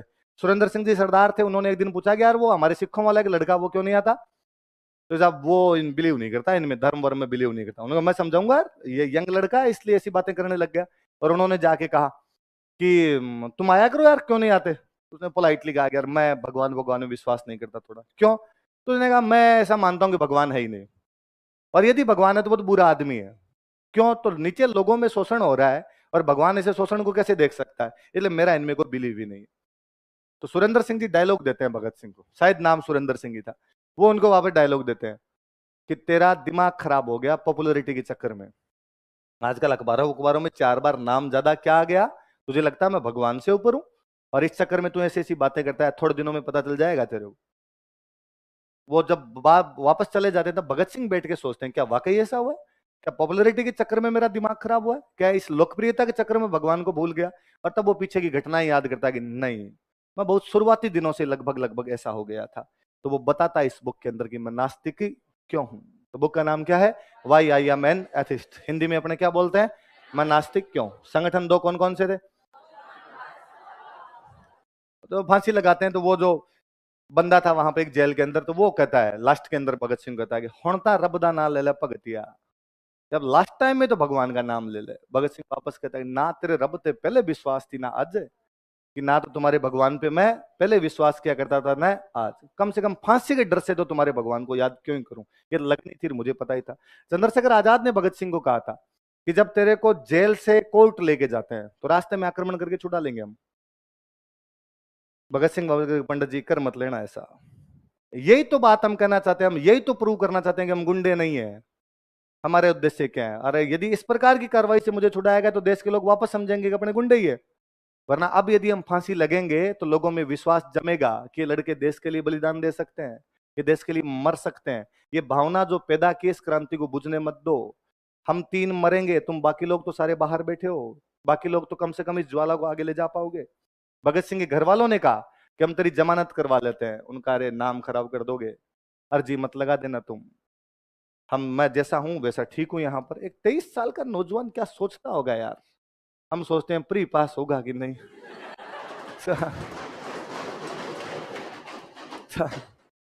लड़ाइयां लंबी है क्या, प्री के लिए यूं मन छोटा करते रहते हो। एक नया संगठन पढ़ते हैं हम, इंडियन रिपब्लिकन आर्मी। कौन सा संगठन है? Indian Republican army, IRA। क्या नाम था? बंगाल में एक संगठन बना रहे थे, एक मार साहब थे, मास्टर सूर्य सेन। क्या नाम था? अपने स्कूल में पढ़ने वाले बच्चों के साथ, स्कूल में पढ़ने वाले बच्चों थे, उनको कहा कि मैं तुम्हें गोलियां चलाना सिखाऊंगा। क्या सिखाऊंगा? उनका कुछ ही नहीं पड़ा है रिवीजन क्लास में। देश में क्रांति तभी आएगी जब गोलियां चलानी सीखो। क्या चलानी सीखोगे? और लड़कों के नाम मुझे बड़े जोरदार लगते। पहले लड़के का नाम बड़ा जोरदार है, लोकीनाथ बाउले। क्या नाम था? लोकीनाथ बाउले, गणेश घोष और अनंत सिंह। 3 कौन कौन बंदे बताओ देखे? लोकीनाथ बाउले, गणेश घोष और अनंत। क्या क्या नाम है? लोकीनाथ बाउले। लड़कियों को राजी होना चाहिए कि इस बार गोलियां चलाने के लिए लड़कियां आ रही थी, प्रीतिलता वाडेकर और कल्पना दत्त। कौन कौन 2 लड़कियां थी? इतनी देर तो मैडम भिखाजी कामागल झंडा ही लहरा रही थी, इनका झंडे से पार नहीं पड़े, डंडा लहराना पड़ेगा। और डंडा लहराने वाली लड़कियां कौन कौन थी? प्रीतिलता वाडे हम चटगांव आजाद करवाएंगे। क्या आजाद करवाएंगे? चटगांव हमारा है, हम इस चटगांव को आजाद करवाएंगे। तो क्या किया जाए आजाद करवाने के लिए? तो हथियार लिए जाए। पहले हथियार कहां कहां पड़े हैं? कहा जहां चटगांव में पुलिस रहती है वहां पर हथियार है, जहां चटगांव में सेना रहती है वहां पर हथियार है, जहां चटगांव में रेलवे का इंस्टीट्यूट है वहां पर हथियार है। इन तीनों जगह पर एक साथ हमला किया जाए, यहाँ के जितने हथियार है लूट लिए जाए। हमला कैसे करेंगे? तो हमला शाम को करेंगे हम, 8 बजे के बाद करेंगे, तब पूरे शहर की लाइट काट देंगे हम। लाइट काटने से पहले हम सारी पटरियां उखाड़ देंगे ताकि बाहर से सहायता नहीं आ पाए। लाइट काटने से पहले हम टेलीफोन के तार और तोड़ देंगे ताकि अंग्रेज यहां से बाहर सूचना दी। कितना सुनियोजित तरीके से किया होगा इन्होंने। एक साथ टेलीफोन के तार काटे गए, सारे बिजली के तार काटे गए, टेलीफोन की वो जो आपके रेलवे की पटरियां थी वो सारी की सारी तोड़ दी गई। तीनों जगह पे हमला किया गया, रेलवे के इंस्टीट्यूट पे, पुलिस के मुख्यालय पे और सैनिकों के मुख्यालय पे। तीनों जगह से हथियार लूट लिए गए। विडंबना देखिए, दुर्भाग्य देखिए कि केवल बंदूकें बंदूकें मिली, गोलियां नहीं मिली। जब रेलवे इंस्टीट्यूट पर छापा मारने के लिए गए थे तो रेलवे इंस्टीट्यूट पे छापा मारने वाली थी प्रीतिलता वाडेकर। कौन थी? कोई पूछेगा? बंगाल की क्रांतिकारी महिला जो रेलवे इंस्टीट्यूट पर छापा मारते समय शहीद हो गई थी, उस लड़की का नाम क्या था? प्रीतिलता वाडेकर। बाकी हथियार वगैरह लेके आ जाते हैं, अंग्रेज जो मिलते हैं उनको मार पीट के चटगांव को आजाद घोषित कर देते हैं। अगले दिन चटगांव के अंदर झंडा लहराया जाता है, मास्टर सूर्य सेन चटगांव के राष्ट्रपति घोषित कर दिए गए। चटगांव का राष्ट्रपति कौन है? तो मास्टर। शहीद कौन हो गई थी लड़की? प्रीतिलता वाडेकर। किस पे छापा मारते समय? कहां पे? रेलवे इंस्टीट्यूट पर छापा मारते समय कौन शहीद हो जाती है? प्रीतिलता। फिर फाइनली पुलिस धरपकड़ करती है, पुलिस आती है, ये सामने लड़ने की कोशिश भी करते हैं, पर बिना गोलियों के आप कैसे लड़ पाते वहां पर? और मैं तो कहता हूं गोलियां भी मिल जाती तो क्या हो जाता? मुट्ठी भर सैनिक साम्राज्यवादी सत्ता का मुकाबला नहीं कर सकते। फाइनली सूर्य सेन गिरफ्तार किए गए। 1932 में सूर्य सेन को फांसी 32 में गिरफ्तार किए गए, 34 में सूर्य सेन को फांसी लगा दी गई थी। मैं चाहूंगा कि जिस दिन आपका पेपर हो जाए उसके बाद में आप मनोज वाजपेयी की एक मूवी है चिटगांव। कौन सी मूवी है? आप चिटगांव देखना। मुझे बड़ा अजीब इस बात का लगता है कि भारत के महानतम क्रांतिकारियों पर, इस भारत माता के महानतम उन बेटों पर बनाई गई एक मूवी चिटगांव, जिस मूवी को भारत में कोई भी खरीदार नहीं मिला था। सारे डिस्ट्रीब्यूटर्स ने मना किया। उनको चिटगांव क्या था ये? जब मास्टर सूर्य सेन क्रांतिकारी थी, ये कौन थे? अरे क्रांति की थी, अंग्रेजों को वहां से चटगांव से भगाया था, वहां पे सरकार बना ली थी इन लोगों ने। कहा हम नहीं जानते, हमें नहीं लगता भारत में लोग जानते होंगे, इसलिए ये मूवी यदि खरीद के सिनेमा में लगाई गई तो कोई देखने नहीं आएगा, हम घाटे में रहेंगे। इसलिए फाइनली उस प्रोड्यूसर ने इसको यूट्यूब पे जारी कर दिया था। विडंबना है, हमारा भारत उड़ता पंजाब देख सकता है, नशेड़ियों के अलावा कुछ नहीं दिखाया जाए। आप चिटगांव देखिए, एक एक बंदे की एक्टिंग देखिए, तो लगता है कि मनोज वाजपेयी, राजकुमार राव और नवाजुद्दीन सिद्दीकी इन क्रांतिकारियों में घुस गए होंगे। चिटगांव वाकई शानदार मूवी है। तो कौन सी मूवी है? चिटगांव। किस पर बनाई गई थी? मास्टर सूर्य सेन पर बनाई गई मूवी थी। तो चिटगांव में शस्त्रागार पर हमला करते हैं। किस पर हमला करते हैं? भगत सिंह बम फेंक किया था 8 अप्रैल 1929। कब फेंक किया था? उसके लगभग 1 साल और 10 दिन बाद 18 अप्रैल 1930। कब की बात? 18 अप्रैल 1900। तो चिटगांव शस्त्रागार हमला। बंगाल में एक जगह और पड़ती थी, कोमिला। कौन सी जगह पड़ती थी? बंगाल प्रांत लगता है उसको, कोमिला नाम की जगह पड़ती। स्कूल की 2 बच्चियां थी, सुनीति चौधरी और शांति घोष। 9th 10th में पढ़ने वाली 2 बच्चियां थी, नाम क्या था उनका? सुनीति चौधरी और शांति। छोटी छोटी सी क्यूट क्यूट सी बच्चियां, 2-2 चोटियां बनाए हुए। एक दिन जिला कलेक्टर के घर पे चली गई। जिला कलेक्टर के घर की घंटी बजाई, वाइफ बाहर आई, तो हम अंकल से मिलना चाहते हैं, कलेक्टर अंकल से मिलना चाहते हैं। उसको बच्चियां क्यूट क्यूट सी लगी हूँ। उसने कहा कि हाँ तुम खड़े हो बच्चों, मैं अभी बुला के लाती हूँ। वो अंदर गए, अपने पति को जागा, 2 बच्चियां ये तुमसे मिलना चाहती है। कलेक्टर साहब आए कि हाँ बच्चों कैसे मिल रहे? उन्होंने गोली मार दी।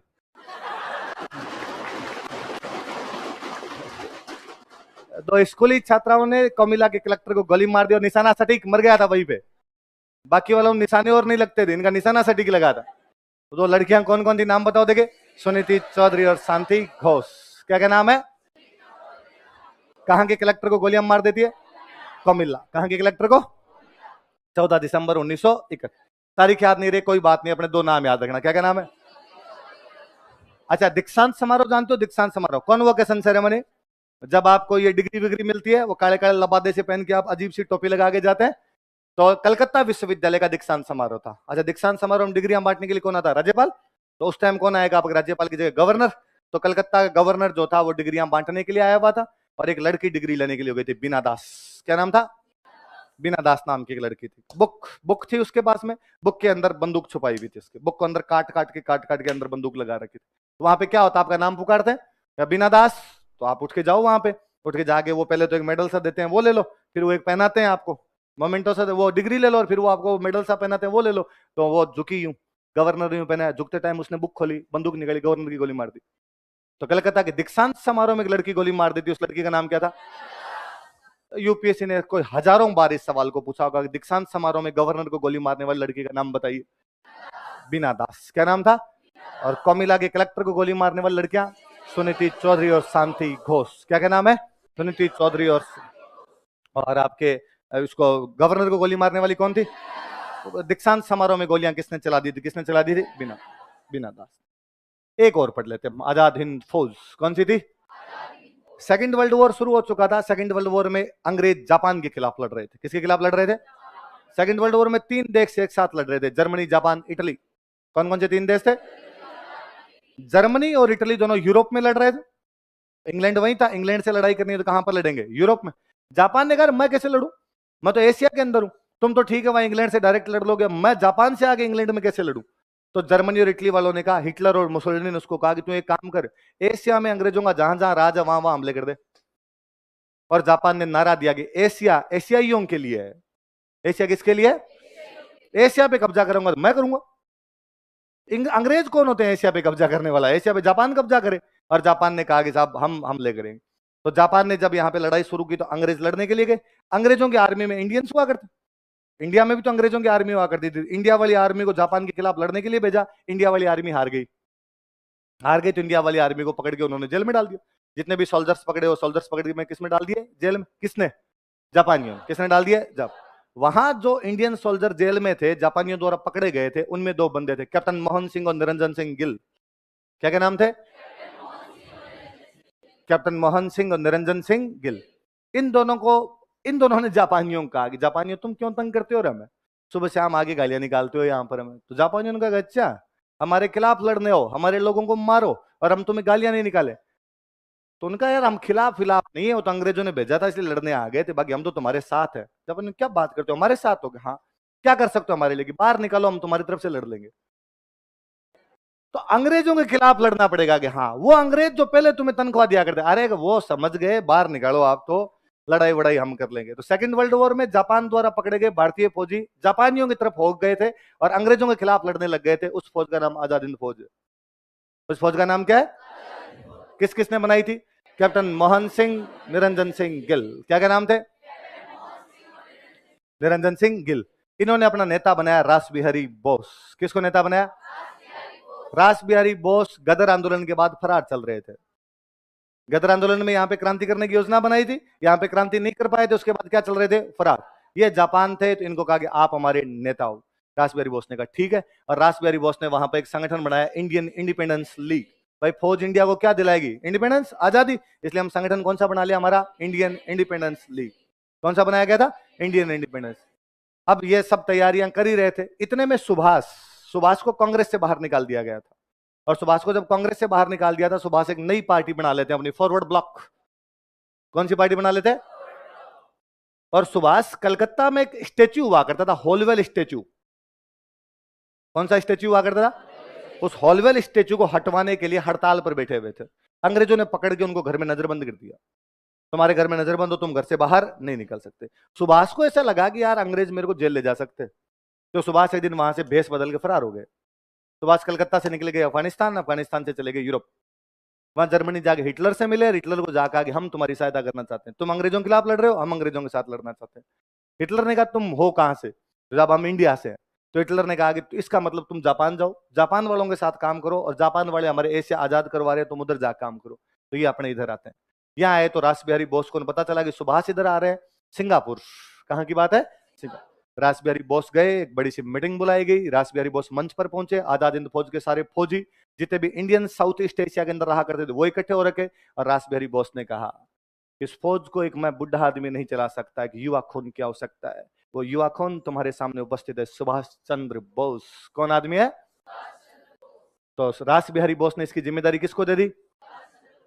सुभाष वहां आजाद हिंद फौज की कई टुकड़ियां बनाते हैं, टुकड़ियों के नाम रखते हैं Mahatma Gandhi regiment, Jawaharlal Nehru regiment, Subhash Chandra Bose regiment, Maulana Abul Kalam Azad regiment. लड़कियों की जो रेजिमेंट बनाते उसका नाम था झांसी रेजिमेंट। क्या नाम था? और झांसी रेजिमेंट की जो नेता थी उनका नाम था लक्ष्मी सहगल। क्या नाम था? क्या नाम था उनका? लक्ष्मी सहगल हुआ करती थी। वास्तव में नाम तो था लक्ष्मी स्वामीनाथन। क्या नाम था?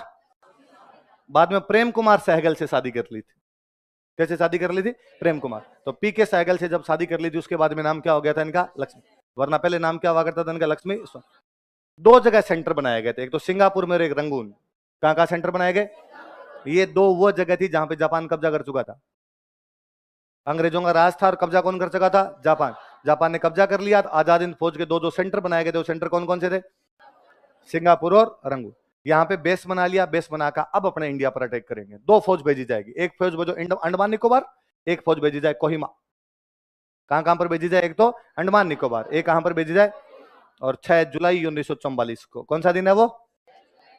6 जुलाई 1944। सुभाष रेडियो पर आजाद हिंद फौज को संबोधित करते हैं। सुभाष रेडियो पर भारत को संबोधित करते हैं। सुभाष कहते हैं कि हम देश की आजादी के इस यज्ञ में अंतिम आहुति देने जा रहे हैं। हे देश के राष्ट्रपिता मोहनदास करमचंद गांधी, हमें न केवल आपकी शुभकामनाएं बल्कि आपका आशीर्वाद भी चाहिए। तो गांधी जी को राष्ट्रपिता कहने वाले कोई बंदे थे तो वो कौन थे? किस दिन रेडियो पर बोलते वो ये घोषणा कर रहे? 6 जुलाई 1944। फौज अंडमान निकोबार पे कब्जा करती है। कहां कब्जा कर लेती है? और अंडमान निकोबार के नाम बदल कर देती है शहीद द्वीप और स्वराज द्वीप। क्या क्या नाम कर दिए थे? अंडमान का नाम बदल के शहीद द्वीप और निकोबार का नाम बदल के क्या कर दिया गया? क्या क्या नाम कर दिए गए? शहीद द्वीप और स्वराज। किसने नाम बदल कर दिए? आजाद हिंद फौज। किसने कर दिए? आजाद। कोहिमा तक इधर ये पहुंचे थे, इतने में जापान सरेंडर कर देता है। 6 अगस्त 1945 को हिरोशिमा पे बम डाल दिया गया। 9 अगस्त 1945 को नागासाकी पे बम डाल दिया गया। जापान ने सरेंडर किया। हम किसके पीछे कूद रहे थे? टोगड़ियो खुंटा पाण कूदे। गाय का जो बछड़ा होता है टोगड़िया, तो खुंटा मजबूत होता है, तो वो रस्सी को लेके कभी इधर जाता है कभी इधर जाता है, लगता है तुड़वा देगा अभी इसको। यदि आप उसको खोल दो तो कहीं नहीं जाता, चुपचाप साइड में जा खड़ा हो जाए। तो टोकड़िया तो खुंटे को चेक कर रहा था कि भाई कितना मजबूत है कितना नहीं है। तो हम तो किसके पीछे थे? जापान। जापान ने सरेंडर किया तो आजाद हिंद फौज गए, अपने आप में सरेंडर हो गया। सुभाष सहायता लेने के लिए जा रहे थे रसिया। कहां जा रहे थे? ताइवान के अंदर विमान दुर्घटना के अंदर सुभाष की मृत्यु हो जाती है। आजाद हिंद फौज को वापस पकड़ लिया गया। वे फौजी जो अंग्रेजों के फौजी थे, जापान की तरफ से लड़ने के लिए गए थे, अब जापानियों ने पकड़ लिया उनको। और जापानियों ने पकड़ा तो जापानियों की तरफ हो गए, अंग्रेजों के खिलाफ लड़े, अब उनको अंग्रेजों ने पकड़ लिया। वो जो 3 कमांडर थे उनके नाम थे शाहनवाज खान, गुरुबख्श सिंह ढिल्लो, प्रेम कुमार सहगल। क्या क्या नाम है बताओ देंगे? ढिल्लो और प्रेम कुमार। क्या क्या नाम दोबारा बोलो? शाहनवाज खान, गुरुबख्श सिंह। इन्हीं प्रेम कुमार सहगल से शादी की थी लक्ष्मी स्वामीनाथन। किसने शादी की थी? लक्ष्मी स्वामीनाथन डोकरी 2013 तक जिंदा थे। कब तक जिंदा थे? 2000। हम और आप उनमें से किसी कोई नहीं जानते लक्ष्मी स्वामीनाथन को, क्योंकि कांग्रेस ज्वाइन नहीं की थी। क्या ज्वाइन नहीं की थी? मैं और बताऊं, लक्ष्मी स्वामीनाथन ने एपीजे अब्दुल कलाम के सामने राष्ट्रपति का चुनाव लड़ा था। एपीजे अब्दुल कलाम के सामने जो राष्ट्रपति का चुनाव लड़ रही थी वो महिला कौन थी? कम्युनिस्टों ने बुढ़ापे में जाके दौड़ों में धूड़ डाली थी इनके, और बीजेपी कांग्रेस ने खड़ा किया था कलाम साहब को। कम्युनिस्ट मरे जो, उन्होंने कहा कि मैडम आप खड़े हो जाओ। बुढ़ापे में जाके महिला को ये दुर्दशा और देखनी पड़ी। कोई 2-4% वोट मिले, सारे के सारे वोट कलाम साहब को मिल गए। ना आप देश के क्रांतिकारी की ऐसी बेइज्जती तो मत करवाते रहे कम से कम लास्ट में जाके। पर लक्ष्मी स्वामीनाथन खड़ा किया था। उन्होंने शादी किससे की थी? तो 3 बंदे कौन कौन है बताओ देंगे? शाहनवाज खान, गुरुबख्श सिंह। ये शाहनवाज खान शाहरुख खान के नाना जी है। शाहरुख आयरन खान के पापा।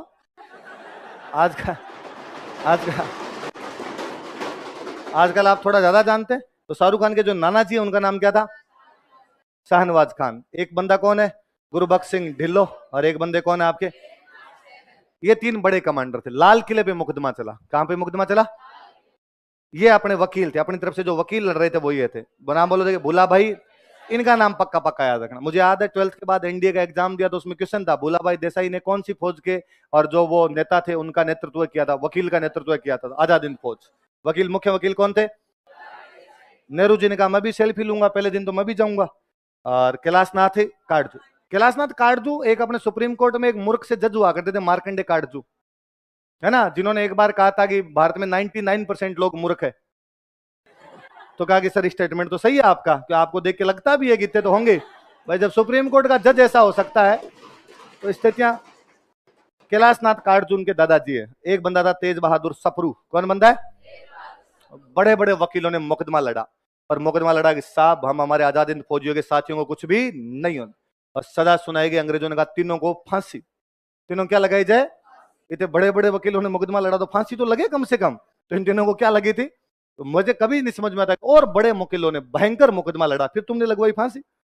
वो तो लास्ट में अंग्रेजों का गवर्नर जनरल था वेबल। कौन था? उसने आर्टिकल 72 का प्रयोग किया। आर्टिकल 72 का प्रयोग किया और इनकी सजा जो थी वो क्या कर दी गई थी? माफ। इनको कहा भाई साहब जाओ रे, अब जाते जाते क्या फांसी लगाए, 45-46 तो आई गई थी वैसे में, तो इनको छोड़ दिया गया था। अभी आईएएस में क्वेश्चन था, शाहनवाज खान, गुरु बख्श सिंह ढिल्लों और प्रेम कुमार सहगल कौन थे? आजाद हिंद फौज के अधिकारी। किसके अधिकारी थे? एसआई वालों ने पूछा था कि सुभाष ने गांधी जी को राष्ट्रपिता किस दिन कहा था? 6 अगस्त 1900, अब 6 जुलाई 1954। अभी कोई आपसे पूछ सकता है कि दिलीप सर अभी कौन कौन से द्वीपों पर गए हुए हैं? अंडमान तथा निकोबार। इनके नाम बदल के क्या किए गए थे? शहीद द्वीप और स्वराज। याद रह जाएगी बातें? ये आपकी क्रांति होगी, ठीक है। तो अब उठना नहीं है।